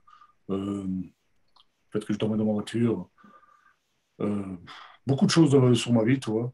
Euh, voir, euh, voir des choses qu'un gamin ne doit pas voir, tu vois. Ouais. Vivre des choses qu'un gamin ne doit pas vivre. Le fait que je travaille en boîte, mon évolution en tant que boxeur, tu vois. Ma vie, en fait, ma vie, ma vraie vie, tu vois. Ouais. Ici, il y a un mois, je crois, il y a un mois, oui, 3 semaines, un mois, on était en Sicile, parce que vu que je viens de là-bas, tu vois, filmer où j'allais courir, parce que je faisais de l'athlétisme quand j'étais plus jeune, tu vois. Et filmer où j'allais courir, j'ai été voir ma tante, qu'elle aussi, elle a expliqué certains trucs qu'elle avait vécu par rapport à mon enfance et par rapport à son frère, que son frère, c'est... J'aime pas dire ce mot-là, tu vois, parce que j'ai pas de père, tu vois, mais voilà, t'as compris. Et plein de choses bah, qui vont, qui vont faire en sorte comment dire, de faire comprendre que ben, il y a des personnes qui ont vécu certainement des guerres, tu vois. Des guerres, je sais pas moi, je fais un exemple, tu vois, en Russie, je sais pas moi, en Tchétchénie, il y a des gens qui ont vécu la guerre, tu vois, parce que, et c'est tout à leur honneur qu'il y a certains qui réussissent, tu vois, qui réussissent parce qu'ils ont, et comment je pourrais dire ça, toi? Ils ont vécu des choses traumatisantes. Donc, ils sont venus, je sais pas moi, en Belgique, en France ou dans d'autres pays. Et alors, ils sont un peu plus forts que d'autres personnes, donc ils réussissent. Mais il y a d'autres personnes qui ont vécu des guerres psychologiques beaucoup plus dures. Et aussi le fait, comment dire, que d'autres personnes, ils avaient leurs parents et d'autres personnes n'avaient pas du tout leurs parents, tu vois. Et alors, quand tu as quelqu'un qui est aiguillé dans la vie, par papa et maman, c'est important. Quand tu personne, il y a des personnes qui sont perdues complètement et ils sont toujours papa et maman derrière, tu vois. Donc, tout ça, ça retrace ma vie, en fait. Ça retrace ma vie. Il y a des choses que je ne peux pas dire. il y a des choses, comment dire, que je peux très bien le dire ici. Pourquoi? Parce que le documentaire va quand même sortir, tu vois. Le fait que mon père, il a été témoin protégé aussi, tu vois. J'ai dû changer de nom, tu vois. Il faisait partie des trucs de la mafia, tout ça, tu vois. Donc, des trucs très graves qui sont arrivés, tu vois. Des trucs très graves, que j'ai dû changer de nom. Des trucs, comment dire, que jamais de la vie j'aurais pu dire avant, tu vois, parce que j'avais pas la maturité, j'avais pas la conscience, j'ai dû parler avec certaines personnes pour, tu vois, donc que dans mon documentaire, ouais, on explique, tu vois.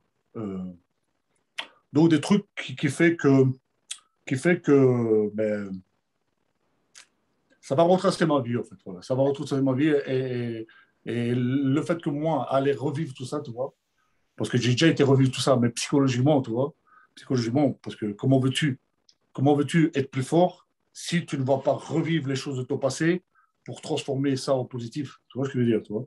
Donc, quand tu te remets en question, c'est ça que tu dois faire. Mais le fait d'aller là-bas, de voir certaines choses et de parler, enfin, de le vivre tout simplement, ça a fait quelque chose, tu vois. Et depuis que je suis revenu, il y a, beaucoup, il y a une prise de conscience qui a été faite sur beaucoup de choses et qui a fait que je me suis éloigné de beaucoup de monde aussi, tu vois. Tu vois ce que je veux dire, tu vois. Donc, qui fait que tout simplement, ouais, ça va être quelque chose qui va, qui va être fort quand ça va sortir. Franchement, et il sortira début 2022 parce qu'on doit faire ici le combat du 25, le combat du 21, encore certaines scènes, certains flashbacks, tu vois, certains flashbacks quand j'étais petit, tu vois, donc certaines scènes qu'on doit encore tourner, tu vois. Ça fait un an déjà qu'on tourne. Je trouve que c'est quand même pas mal. C'est un documentaire qui va durer quand même entre 45 minutes et 1 heure, tu vois. Donc, c'est quand même long, tu vois. Et j'espère vraiment, normalement, c'est 95%. C'est quand même pas mal, tu vois. Qui sera sur Netflix, toi, si je serais quand même assez fier. C'est sur Netflix parce qu'il y a quand même des documentaires comme Ronaldo, McGregor et tout ça, tu vois, sur Netflix. Donc, si je suis là, ben, franchement, je serais. C'est une fierté, dans un certain sens, c'est une certaine fierté, tu vois, si on arrive, si on arrive. Donc voilà. Donc voilà. Et alors après, quand ça sera fini, je vais écrire un livre. Ah, c'est ma dernière petite Euh, question. S'il vous plaît? C'est ma prochaine question. Je vais te demander, je sais que tu vas écrire un livre, ça sera sur quoi? Ouais. Ben, ce sera plus détaillé que le documentaire, en tout cas. Parce qu'il y a des choses que je peux pas dire. Pas que je peux pas dire, que je peux pas, parce que sinon, le documentaire, il va durer 10 jours. Tu vois, tu vois il y a tellement plein de choses qui sont arrivées que tu ne peux pas retracer une vie de quelqu'un en 45 minutes, 1 heure. Tu vois ce que je veux dire, tu vois. C'est logique, tu vois. Mais dans le livre, tu vois, je pourrais retracer ça, tu vois. Et je vais te dire le titre. Le titre, c'est La sinistre vie de Sinistra. Ouh, ouh, Voilà, ça, c'est le titre de mon livre. joli. Hein? C'est fort. Ouais, voilà. Et t'as pas un nom sinistre pour rien. Hein? Ouais, ouais, simplement, peut-être, je sais pas pourquoi. Mais ça, c'est mon vrai nom, hein. C'est mon vrai nom, Sinistra. Hein. Ouais. Quand j'ai Ben, dit que j'ai dû changer de nom quand mon père était témoin protégé, tout ça, toi, qu'on a dû partir et tout ça, j'ai dû changer de nom, c'était un autre nom, mais ça, Sinistra, c'est mon vrai nom. Hein. ouais. Ah, ouais, sympa. Ouais, c'est un bon titre. Et les gens, ouais, les gens, ils ont besoin de savoir aussi ce qu'il y a derrière le personnage, tu vois, parce que c'est facile de Bien voir sûr, parce que, tout en face, mais il faut des fois regarder derrière les murs pour voir les fondations. bien sûr, bien sûr. C'est pour ça que, bon, moi, je ne vais pas entrer dans les détails, Fred, hein, mais bon, c'est vrai que dans ce monde-là, il n'y a pas beaucoup d'enculés, tu sais, mais ils bougent beaucoup, ces problèmes, tu vois. Quand tu as des mecs qui parlent de trucs qu'ils ne connaissent pas, tu sais, comme je dis, moi, Oh, ouais. les mecs qui parlent, ils connaissent pas du tout, tu vois, donc, ben, enfin, c'est pas un problème, ça. Fred, je vais te poser Bah, une question. Quel est ton film préféré? Ça va être des questions où tu vas répondre de suite. Film préféré?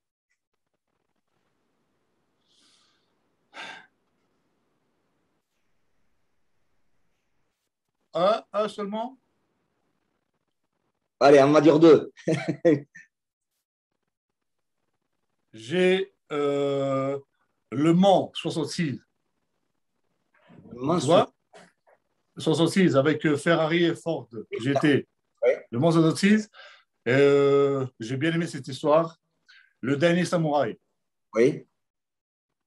Le dernier samouraï avec Tom Tom Cruise. Cruise. Oui. Et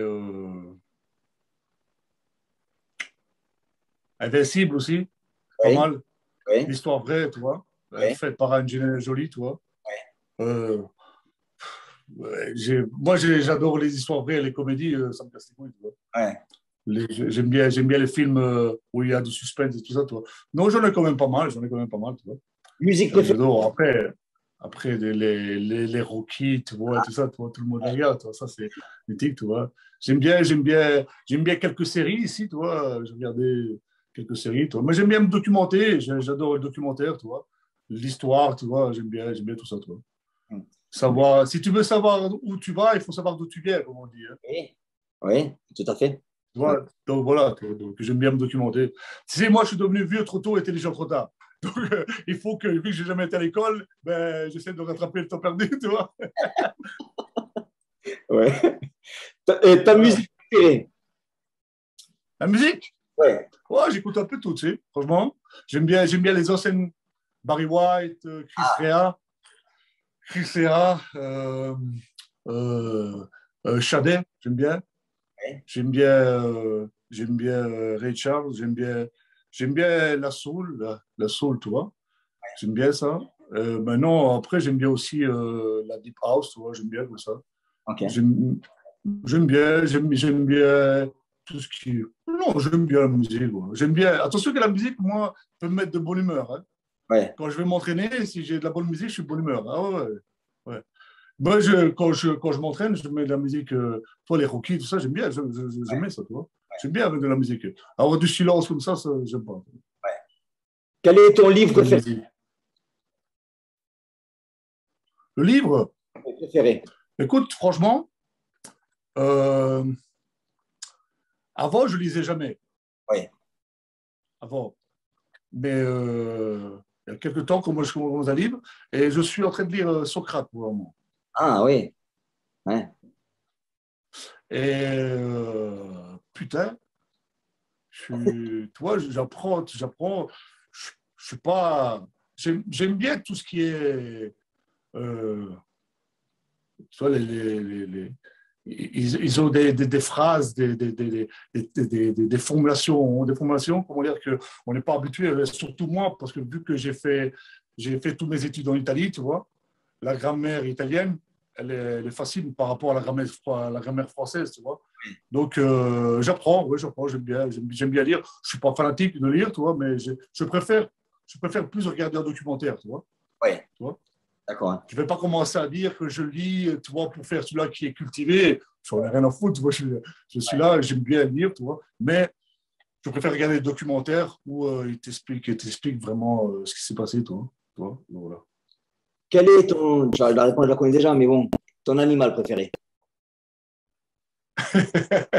C'est vrai, voilà. Sa Je connais réponse. déjà. Quelle est ta technique préférée? Technique en quoi? Ta technique en, En quoi? En boxe? en sport de combat. Allez. En sport de combat moi je préfère. Oh putain, j'en ai plein. Ça dépend si c'est dans la rue ou sur le ring. Il n'y en a qu'une seule. Si on te dit, par exemple, moi j'adore le crochet gauche. Le crochet gauche, c'est ce que j'adore le plus.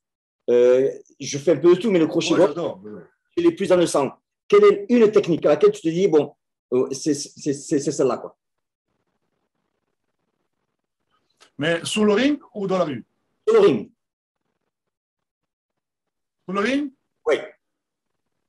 le low kick. Le low kick.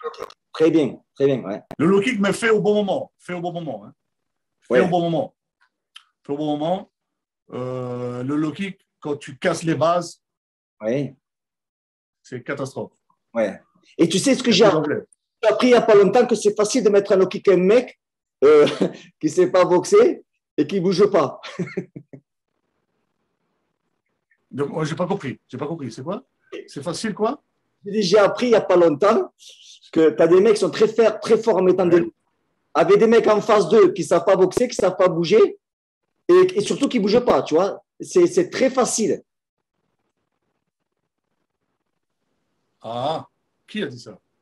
Il y en a qui montrent des low kicks, tu sais, avec un mec faible, ils vont le casser et les mecs, on pense qu'il sait faire un low kick Alors qu'en face de lui, il a un mec qui ne sait pas bloquer, qui ne sait pas boxer, qui ne sait pas bouger. Un sac de frappe et il reçoit.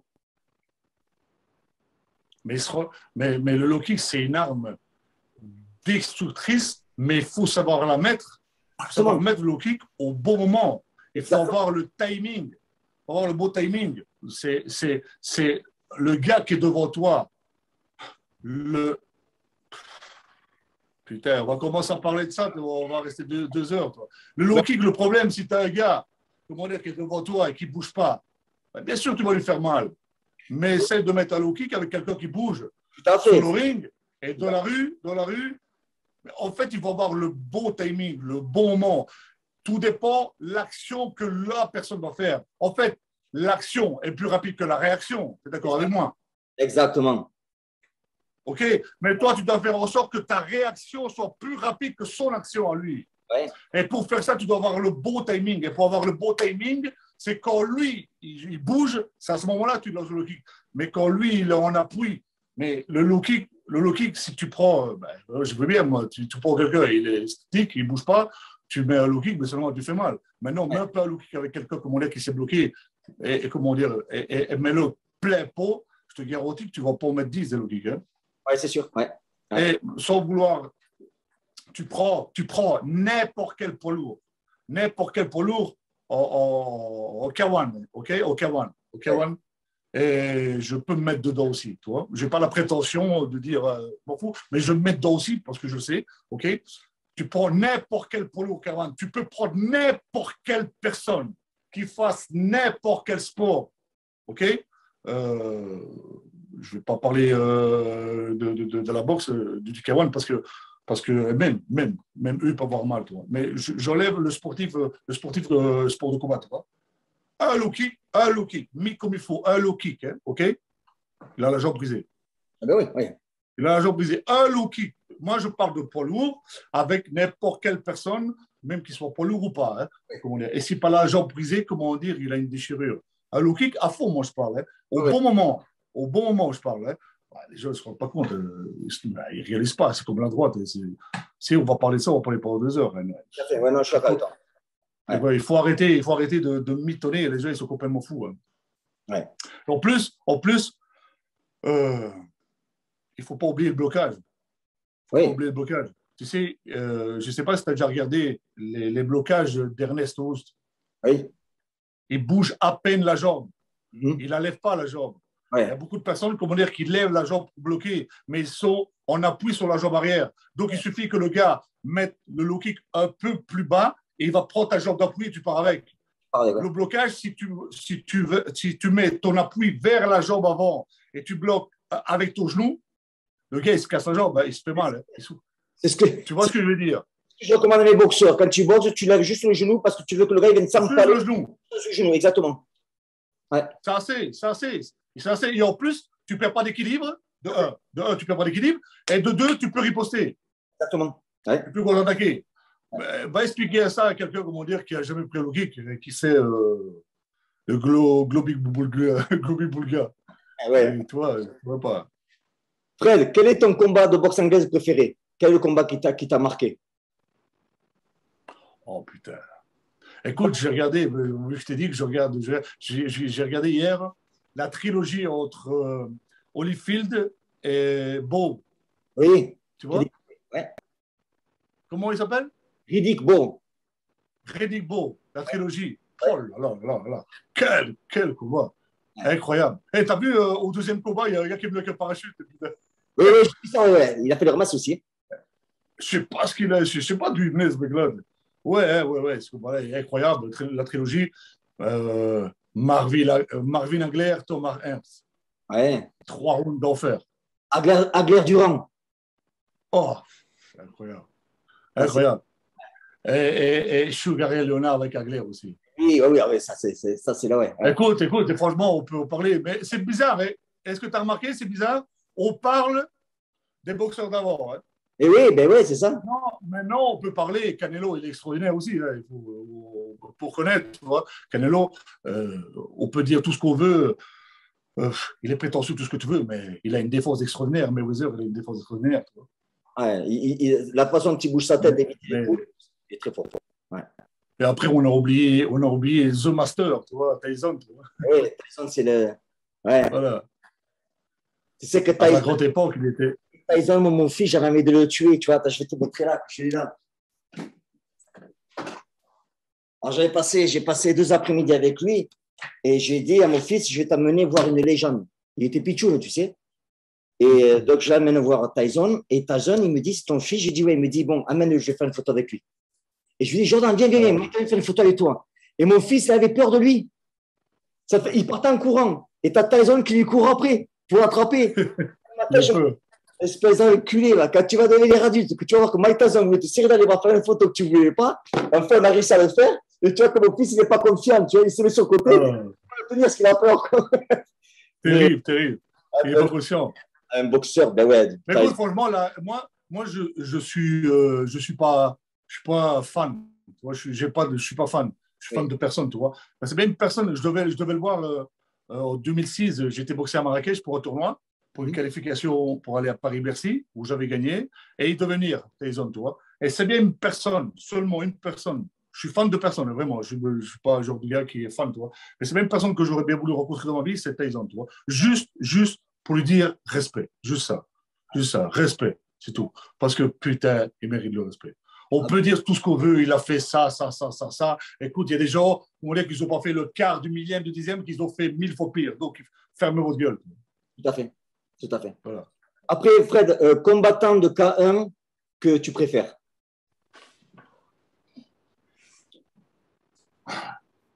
Ah, Jérôme, il mérite le respect, tu vois, tout ce qu'il a fait. Et j'ai quand même l'honneur sur mon ami, tu vois.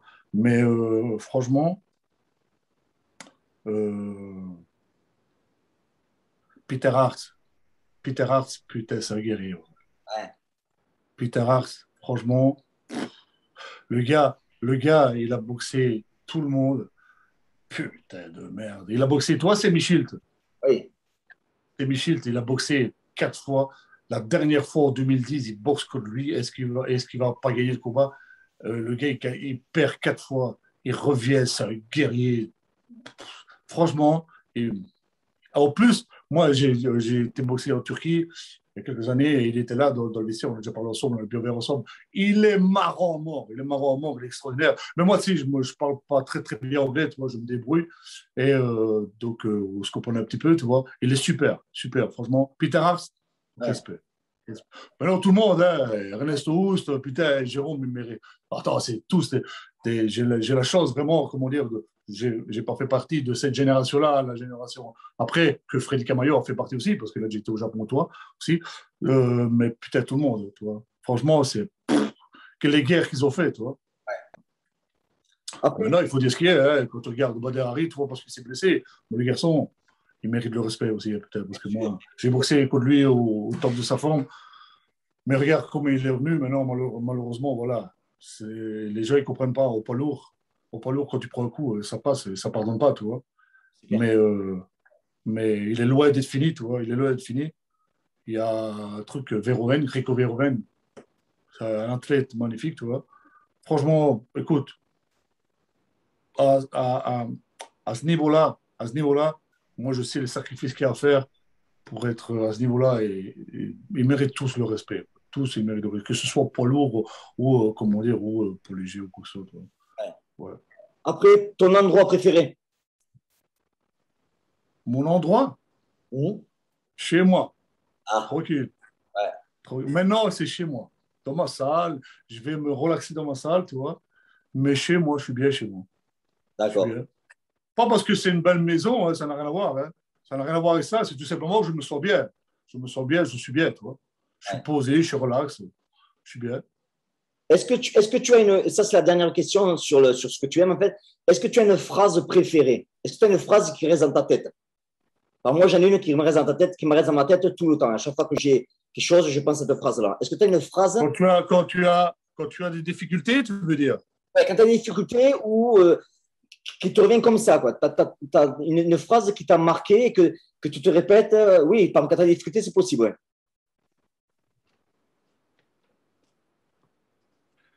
Apprends, observe, avance et ferme ta gueule. C'est clair et c'est direct. Surtout ferme ta gueule. Surtout ferme ta gueule, tu vois. Après, on a prévu aussi, quand on arrive vers la fin, là, on a prévu que quand les frontières s'ouvrent, ben, que tu viennes ici à Los Angeles en famille. Tu sais Avec plaisir. prévu que tu viennes faire un stage dans mon club. Donc, les gars dans mon club, ils te connaissent. Donc, tu as vu quelques vidéos. Bon, déjà, qu'est-ce que tu en penses de ça? Est-ce que c'est quelque chose que on en a parlé, mais qui te qu'est-ce que tu en penses en fait de ça, de venir chez moi et de faire un stage dans mon club et passer des vacances à la maison, c'est tranquille. Ouais, ça me fait plaisir. Écoute, j'ai fait des stages un peu partout et ça me fait plaisir de venir. Pourquoi? Parce que je ne saurais jamais venir si on ne s'entendrait pas. Je ne saurais jamais venir, tu vois. Maintenant j'ai déjà été faire des stages chez des gens, comment dire, que c'est pas nécessaire, on n'a pas la relation qu'on a, tu vois, mais c'est business, tu vois ce que je veux dire. C'est du business, tu vois. Donc voilà, je vais faire mon stage, tu vois. Mais ici, comment je pourrais dire ça, tu vois. Je ne vais pas me taper 15 heures d'avion juste pour voir ta salle, et voir ta gueule. Et si j'aime pas ta gueule, j'en ai rien à foutre. Ça. Mais maintenant, si comment dire, si ça passe et qu'on est bien et qu'en plus, ben, je peux apporter mon savoir et rencontrer, comment dire, euh, les personnes qui s'entraînent là, tu vois. Et en plus, partager, on va dire, ta vie, ce que tu vis, tu vois, les entraînements, ta famille, connaître ta famille, comment je viens d'aller la mienne, ben je suis. Merci, merci, Ouais, ouais. merci, Ça se fait. merci. Dès que les frontières s'ouvrent, là, ça. Ici, dans la vie, il faut apprendre, hein. Il faut apprendre, il faut s'enrichir avec des personnes qui sont riches psychologiquement. Tu vois, tu n'es pas arrivé là. Et bien, beaucoup de personnes peuvent dire, ouais, ils se la pètent parce qu'ils roulent en Bentley, parce qu'ils aiment une belle maison, il y en a. Mais écoute, si tu es arrivé là où tu en es, c'est parce que tu as travaillé. Tu as certainement aussi été au bon moment, au bon endroit, avec les bonnes personnes, mais tu as dû travailler, tu as dû faire en sorte, comment dire, de trouver et de construire comment dire, les événements qui ne sont pas venus à toi comme ça. Tu n'es pas levé à bon matin, tu n'es pas dit, oh putain, c'est quoi, l'argent est au bout du ciel. Tu vois ce que je veux dire. Donc, à partir du moment où une personne a structuré sa vie, dans le sens qu'elle a réussi pas parce que tu as réussi, parce que psychologiquement, on voit que tu es une personne, comment dire, ben, qui est vraie, comment dire, qui parle vrai, bien sûr, en même temps, comment je pourrais dire ça? Tu es intelligent, tu sais ce que tu fais. Tu vois ce que je veux dire? Moi qui vais de la rue, il y a des choses, comment dire, que je vois, là, c'est pas mal que je vais dire, ce que je vais dire. Tu es quelqu'un de malin, tu vois ce que je veux dire? Tu vois ce que je veux dire? Mais c'est normal, tu dois être comme ça. Mais, il y a t'es pas une mauvaise personne. Tu pas une mauvaise personne, tu vois, je veux dire. Toi. Si tu peux aider quelqu'un, tu le ferais, tu vois. Comment dire. Maintenant, comme tu as dit tout à l'heure, si tu fais pas ce que tu fais, ben, ton gamin, il ne saurait pas manger. Donc, bien sûr, il y a des choses, comment dire, qui vont faire en sorte, comment dire, qu'il faut bien bouffer, tu vois. Et c'est des personnes, comment dire, qui sont là parce qu'ils sont faibles mentalement et que toi, tu peux apporter quelque chose, mais bien sûr, tu dois le faire. Bien sûr, tu dois le faire. Ou sinon, eux, qu'est-ce qu'ils vont faire? Ils vont les payer des psychologues à la con, comment dire, et que toi, tu vas lui apporter certainement 1000 fois plus de choses bénéfiques qu'un psychologue, il n'en a rien à branler parce que la seule chose qu'il voit, souvent, c'est à la chaîne, tu vois. Tu vois ce que je veux dire? Parce que les psychologues, c'est bien beau dire tout ce qu'on veut, mais ils ont étudié, ils n'ont pas vécu. Ouais. OK?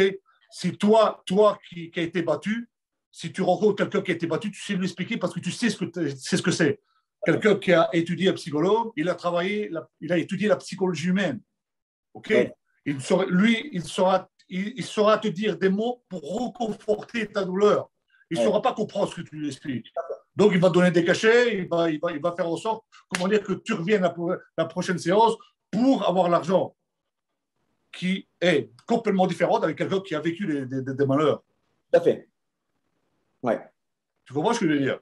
Donc, par rapport à ce que tu m'as posé comme question, c'est honorable pour moi, comment dire, même si, comment dire, ça n'a absolument rien à voir avec le fait que tu sois boxeur professionnel ou pas, je m'en fous de ça, mais tu as du vécu. Tu as une réussite qui mérite, comment dire, mon respect. Donc, automatiquement, c'est un plaisir pour moi de partager ça. Voilà.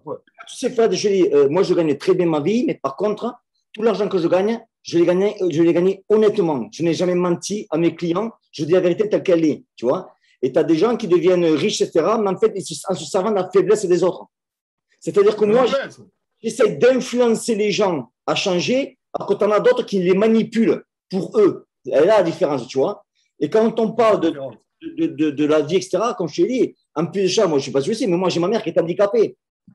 C'est-à-dire que je n'ai pas connu mon père, je n'étais pas mon grand-père, et ma mère est handicapée. Je n'ai pas besoin de te le dire, il y en a beaucoup qui le savent, mon histoire. Et quand tu as des mecs, des trous du cul, qui te disent, ouais, mais Carréo, il est connu grâce à YouTube. YouTube, ça a été un outil qui est arrivé après, mais je me suis construit bien avant YouTube. Quand on voit un mec comme André Zetoun, qui est un ami à moi, qui dit bien que. André Zetoun, respect, franchement. Il dit bien dans sa vidéo, parce qu'il me connaît, mais on est comme des frères, qui dit bien que Carrillo, fin des années 80, c'était le premier qui a mené le Muay Thai dans le sud de la France, et que tu as un trou du cul qui dit que je suis connu que grâce à. Alors que le mec, il ne sait même pas mettre des low kicks, il ne sait pas mettre des droites. Moi, j'ai 54 piges et je monte. Tu vois, je suis un Fred, si je pars, je ne m'arrête plus, tu vois. C'est les mecs qui ils te parlent et ils ont un souvenir grâce à YouTube. Et ils essaient de faire l'inverse sur toi. Non, moi, je n'ai pas besoin de YouTube. J'ai fait ma vie ici bien avant YouTube. Tu vois? Oui, mais si tu te servirais de YouTube pour être célèbre, putain, t'es le pire des cons, alors. Hein. Oui, mais bien sûr. Ah, putain, alors là, franchement, ça veut dire que tu n'as rien compris de la vie. Hein. À ton âge de faire ça, non, arrête tes couilles, hein, putain, arrête tes couilles. Non, jamais de la vie. Hein. Franchement, YouTube, c'est comment dire, c'est. Ben écoute, franchement, je vais dire un truc. Moi, c'est parce que tout passe par les réseaux. Tu vois ce que je veux dire? Maintenant, tout passe par les réseaux. Tu sais que moi, j'ai eu. Moi, j'ai ouvert ma page Facebook en 2015. En 2015, j'avais encore les portables, tu vois. Ah ouais, moi, je ne suis pas du tout informatique, j'en ai rien à foutre. Mais vu que, à un moment donné, tu dois t'adapter, tu vois. Donc, vu que tout passe par les réseaux, je me suis adapté, tu vois ce que je veux dire. Tu vois. Mais quand ma carrière sera finie, parce que vu que je suis éleveur de Canet Corso, tu vois, je vais créer ici maintenant une page par rapport au Canet Corso, Sinistra Corso, tu vois. Ça sera dédié à ça et au Sinistra Gym. Tu vois ce que je veux dire, toi? Mais plus au Sinistra Gym par rapport au cours que je donne, mais plus moi ce que je fais, tu vois. Donc, moi, je m'en sers par rapport à ça, tu vois. Mais je n'ai pas de Facebook privé, moi. Et tu vois, le Facebook privé que les gens ils mettent quand ils vont chier ou quand ils ne vont pas chier, je n'ai pas ça, moi, tu vois. Ouais. Tu vois? Ah, laisse tomber. Tu vois? Mais c'est vrai qu'il y a beaucoup de personnes qui se servent de ça. Plein de gens, ils m'ont dit, écoute, quand tu fais des vidéos, tu as 200, 300, 400 000 vues, pourquoi tu ne monétises pas? Mais putain, mais si je monétiserais ça, ça veut dire que ben, je n'ai pas réussi. Alors avant ça, moi, je le fais parce que je le ressens. Mais tu sais, mon frère, je l'ai dit dans une de mes vidéos sur YouTube il y a peut-être 15 jours, 3 semaines. Moi, ma chaîne YouTube, elle est monétisée, mais j'ai mis les témoignages parce que les bénéfices que j'ai fait, je les ai donnés, par exemple, là, à des pompiers, une caserne des pompiers pour s'acheter du matériel de musculation. Tu vois, c'est très bien ça. J'essaie d'aider, ouais, je l'ai fait. Si tu vas sur ma chaîne YouTube, je crois que je peux te renvoyer le lien. Tu as le pompier qui dit ben, merci de la donation que tu as fait, Jean, parce qu'il nous a aidé à nous acheter du matériel de musculation, etc. Donc, tu vois, j'essaie d'aider. La prochaine, ce sera les animaux. Tu sais, trouver une espèce qui est en galère pour les aider. Donc, je le fais. Non, je le fais, ça. Ça, je l'ai fait gratuitement. Ça, je le fais gratuitement. Ouais, et ça c'est, à mon avis, c'est important, tu vois. Mais moi, ce qui me casse les couilles, c'est que, bon, c'est vrai que je suis arrivé sur YouTube il n'y a pas longtemps, je parle du combat de rue et que je dis que, bon, le mec qui te casse les couilles et tu sais qu'il va partir, frappe-le en premier, donne-lui une bonne leçon. Et tu as tout, t'en as pas beaucoup, Dieu merci, hein, mais tu as des petits gourous de défense qui, d'un coup, maintenant, ils disent qu'il faut frapper en premier, tu vois. Attends, Jean, avant de finir la vidéo, excuse-moi si je te coupe. Tu sais, moi, je n'ai pas le temps, tu vois, j'ai pas le temps, je m'entraîne 2 fois par jour, je n'ai pas le temps. Mais de temps en temps, tu vois, avant de m'endormir, des fois, je regarde un petit peu. Putain, tu sais que ça, c'est, comment je pourrais dire ça? C'est national maintenant, les gros. Putain, en Italie, j'ai vu un gars qui, vraiment, je te jure, mais il y en a partout, en fait. Il y en a partout. Je crois que je t'avais montré une vidéo. Mais c'est extraordinaire. Tu sais comment on les appelle en Italie? On les appelle i Krav Maghi. I Krav Maghi, c'est les magiciens. Les magiciens du Krav Maga. Je te jure. C'est extraordinaire. Il y a des fous. En plus, ils sont là, ils parlent sérieusement et ils t'expriment. Vu qu'il a une bonne diction, tu vois, alors les gens, ils y croient vraiment, tu vois. Mais ils sont fous. Ils sont fous. Le gars, il montrait, vraiment véridique, ce que je te dis. Je crois que je t'ai envoyé la vidéo, je ne me rappelle plus. Le gars, il montrait que quand quelqu'un te donne un low kick, tu avances avec ta jambe, tu enroules non, tu avances, tu enroules sa jambe et tu lèves la jambe. Et avec une fille qui frappait à du 2 à l'heure, et j'étais en train de regarder un film et je tombe sur ça. Ma femme, elle me regarde et elle commence à rire, tu vois. Elle me dit, mais c'est pas possible. Et moi il n'y a pas un mot qui est sorti de ma bouche. Je dis, mais qu'est-ce que c'est ce bordel? Donc, imagine-toi, tu donnes un low kick, le gars, la fille, elle donnait un low kick au ralenti, hein, vraiment. Il expliquait que tu avances ta jambe, tu enroules le low kick et tu lèves la jambe. Il est fou. Il est fou. Ah oui, il est fou. Il est fou. C'est ça, il y a beaucoup de, tu sais, il y a beaucoup de... Et ça s'est mondialisé. Ça s'est mondialisé. Ouais. Bordel de merde. Ouais, ils se sont associés au virus, ils se sont développés comme le virus. Tu sais, tu as Ouais, voilà. j'explique que est-ce que tu as déjà vu un homme, je suis sûr que tu as dû le voir dans ta vie quand même, un homme qui, ça peut être dans la rue, qui va prendre les cheveux d'une femme, il va la mettre par terre, il va la tirer. Est-ce que tu as déjà vu des vidéos comme ça, des gens comme ça? En boîte, oui. En boîte. Voilà. Quand je travaillais, euh, euh, c'est la question que tu m'as posée. Hein. Ouais. Si j'ai déjà vu quelqu'un qui frappait une fille. Il va prendre les cheveux d'une fille et la tirer par terre. Ouais, j'ai déjà vu. Ouais. Alors, tu vas me dire ce que tu en penses. Bon, tu as des scientifiques gourous, tu sais, qui te disent, bon, l'homme, il prend les cheveux de la femme, il reste comme ça, et la femme, elle va faire un 2, 3, 4. Bon, moi, j'ai fait une vidéo où je prends les cheveux d'une de mes élèves, elle est au courant de ce que je vais faire. Ça fait, je la viande pas et c'est ce qu'elle va faire. Mais quand je la prends, tu sais, je la yank en bas. Et de suite, elle part en bas. Et je leur dis, mais dans la rue, ça se passe comme ça. Le gars qui va prendre les cheveux, il va pas et il va faire 1, 2, 3, 4, 5, 6. Il va la tirer. Voilà, des gens, écoute, je vais te répondre à ça parce que des bagarres, j'en ai vu 8000. Ça fait 20 ans en boîte, putain. Je l'ai vu, ok, je l'ai vu. La fille, elle demandait une cigarette, ok. Et la fille, elle devait faire 50 kilos, 55 kilos. Le gars, c'était un homme normal, d'une septantaine de kilos. Le gars lui envoie chier. Moi, je crois qu'il rigolait, tu vois, j'étais dehors. Tu vois. Et à un moment donné, la fille lui dit, écoute, pourquoi est-ce que tu me parles comme ça? Je t'ai pas demandé, j'ai pas été agressif, tu vois. Et le gars lui répond, écoute, va chier, me casse pas les couilles, un truc comme ça, tu vois. Et la fille lui répond de nouveau. Le gars, il arrive, il la prend par les cheveux. Véridique, ce que je dis, à 2 mètres de moi, ça arrivait. Mais moi, ça a été tellement vite que j'aurais jamais cru qu'il aurait fait ça, tu vois. Il la prend par les cheveux, il la balaye. La balaye. La fille, elle s'est retrouvée tête en dessous, elle est tombée sur le sol. Fini. Comme sous le bas, elle ne bougeait plus. Je ne t'explique pas, le gars, comment dire, il s'est réveillé certainement 10 jours après, tu vois, mais putain, la fille, je crois qu'elle est restée bien 2 semaines à l'hôpital. Ouais. Parce que c'est passé dans les journaux et tout ça, tu vois. Quand il a balayé, un gars, allez, il devait faire 70 de kilos. Et après, on a su après que c'était un gars, comment dire, qui avait été déjà accusé parce qu'il battait les femmes. Ah ouais, ouais. Ouais, il a même passé alors. Ouais. Un enculé. Ouais. Je t'explique pas ce qu'il a reçu comme leçon, mais il a eu une leçon. Ah ouais. Ouais, enfin, voilà. Et dernière question, on va finir sur du positif et du négatif, entre guillemets. Euh, quelle C'est est, bon. quelle est la chose que tu ne supportes pas dans un être humain? En fait, qu'est-ce qui te casse les couilles chez l'être humain? Est-ce qu'il y a quelque chose qui te... Quand quelqu'un est faux. Quelqu'un qui est faux. Ouais. Quand quelqu'un est faux. Euh, quelqu'un qui est opportuniste, un arriviste, un opportuniste, tu vois, et qu'il est faux, qui fait les choses parce qu'il veut attendre quelque chose derrière, tu vois. Et tout simplement, quelqu'un qui est faux, quelqu'un, comment dire, qui... Je déteste ces gens-là. Ouais. Je supporte pas ces gens-là. Je, tu sais, je pense que tu vas comprendre ce que je veux dire, tu vois. On est des hommes, ok, on est né avec une paire de couilles, ok. Je dénigre pas du tout les femmes, les féministes, je n'ai rien à foutre de ça, tu vois. Comment dire, mais je dis tout simplement un truc, c'est que Si je fais une erreur avec ma femme, j'ai fait une erreur, je m'excuse. Okay, Oui. je fais une erreur avec ma femme, je m'excuse, bien sûr. Je ne vais pas faire le macho, machin, mais chez moi, c'est moi qui commande. Okay, c'est moi qui commande. Ce que je veux dire, c'est qu'à un moment donné, si tu es un homme, et tu dois parler avec quelqu'un, comme il soit vrai. Oui. Sois vrai.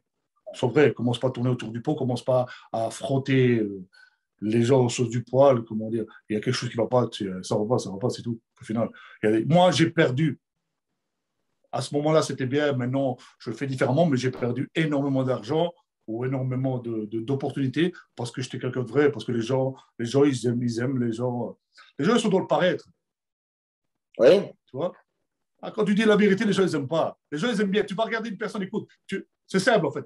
Vois, tu es quelque part, dans n'importe quel endroit, tu rencontres quelqu'un, tu ne le connais pas du tout, et tu lui dis bonjour, monsieur, vous allez bien, ou bonjour, madame, et franchement, vous avez une belle chemise, vous avez un beau pantalon, vous avez bien habillé. Automatiquement, boum, ça va attirer, comment dire, tu vas attirer l'attention. Vous êtes bien, vous êtes, comment dire, tout simplement, lui donner comment dire, de lui faire des compliments. Faire des compliments, OK? Être stratégique, tu vois? Je ne sais pas faire ça. Je ne sais pas faire ça. Ouais. Je ne sais pas faire ça. Je sais pas faire ça. Comment dire, je sais pas, moi, je ne sais pas aller. Maintenant, bien sûr, avec le temps, si tu dois faire en sorte, comment dire, que cette personne-là, ça devient le business, je veux bien mettre l'eau dans mon verre. Dans mon verre. Alors, faire en sorte, comment dire, de m'adapter. Mais la personne, il faut quand même qu'elle mérite mon respect. Tu vois. Si c'est un enculé, je ne saurais pas. Je ne saurais pas faire semblant, je ne saurais pas. Ce n'est pas possible. Ouais. C'est pas possible. Donc voilà, je ferais pas. Est-ce qu'il y a quelque chose que vous voulez rajouter qu'on n'a pas parlé ou une chose que tu voudrais dire ou, pour finir Non, ça m'a fait plaisir de faire cette interview-là avec toi, franchement. J'ai mon combat qui va être dans 2 semaines. J'espère que le monde va se déplacer. Qui va se déplacer. Ça se déroule à Lyon, comme vous savez, organisé par Kader Marouf. J'espère, je vais pas faire le gars qui est sûr, mais j'espère que tout se passera bien, tu vois. Dommage que tu ne sais pas venir, toi. Je t'avais dit que si tu venais, ben, tu venais à la maison. Et sinon, ben, je te souhaite tout le bonheur au monde. Moi, tu sais, et par rapport comment dire, par rapport à ta chaîne et par rapport aux gens, ben, tous les gens qui te suivent et qui me suivent, merci. Merci parce que c'est quand même grâce à les personnes qui nous suivent que, comment dire, ben, on a beaucoup d'opportunités, tu vois ce que je veux dire, toi. On a quand même une visibilité. J'espère qu'il y a certaines personnes qui te suivent qui comprendront ma façon d'être, le fait d'être vrai et pas commencer à faire faux, tu vois. Et à part dire merci et, et de continuer à faire en sorte comment dire, que les gens dire soyez vrai, voyez le positif et vous aurez du positif. Ben, je peux rien dire d'autre. Voilà. Ça m'a fait plaisir de passer ce moment avec toi, Jean. Et je pense que tu sais que je suis sincère. Si ça aurait pas été le cas, je t'aurais dit, va chier, toi et ta vidéo. Bien sûr. Tu comprends? Moi, c'est que je mettrai plus bas parce que cette interview va sortir la semaine prochaine. Ce sera avant ton combat. Je remettrai encore le lien pour que j'en puisse commander les tickets chez Kader. Parce qu'encore une fois, comme on en a parlé plus tôt, hein, Kader Marif et moi, ça fait plus de 30 ans qu'on se connaît. Hein. Et Kader, ouais. Et même quand il était à Los Angeles ici, en 98, il vient s'entraîner dans mon club avec Redon Bougara, un boxeur, je ne sais pas si tu connais, qui est décédé ici aux États-Unis. C'était un boxeur français. Et c'était un gars qui était en or. Et donc, Kader a un respect énorme pour ce qu'il fait. Donc, je mettrai le lien. Et tout ce qui me reste vidéo, moi, je vous dis, si vous êtes en France, allez voir le combat de Fred Sinistra, de Jérôme Le Banner. Il y a un plateau qui est phénoménal. Un plateau, Kader, il fait que du bon boulot, on le sait tous. Et il faut y aller, il ne faut pas rater. Moi, je te dis, tu m'avais invité, Kader m'avait envoyé une invitation aussi pour venir. Et je ne peux pas parce que mon boxeur boxe le même soir que toi. C'est ça surtout. Ouais, tu m'as dit. Et donc. De toute façon, ça passe sur une chaîne, j'ai oublié le nom. Ça passe sur une chaîne, mais de toute façon, voilà. Il y aura toujours quelqu'un qui va filmer, truc comme ça. Okay. En tout cas, Fred, un réel plaisir encore de te revoir. On se tient au courant. Merci. Hey, à bientôt. Vidéo des chiens. Ouais, tantôt. Oui, bonjour. La vidéo que vous avez vue avec Fred Sinistra, écoutez, quand elle a été faite, le combat était on. Et là, je viens d'apprendre que le combat est annulé parce qu'il y a eu une blessure de Jérôme Le Banner. Donc, vous savez, ça revient à la vidéo que j'avais fait sur les promoteurs, quels sont les risques qu'il y a en tant que promoteur. Mais là, vous voyez, ça c'est un des risques que Kader Marouf a pris, qui prendra tout le temps. Et c'est pour ça qu'être promoteur, c'est pas si facile qu'on le croit. Voilà. Écoutez, il va refaire d'autres soirées. Je vous remettrai les liens quand il y aura d'autres soirées, encore une fois. Donc, pas de combat pour Fred Sinistra. C'est dommage parce que je l'ai vu se préparer, etc. Et c'est vrai que il est prêt, quoi. Le gars est prêt, quoi. Allez, ciao.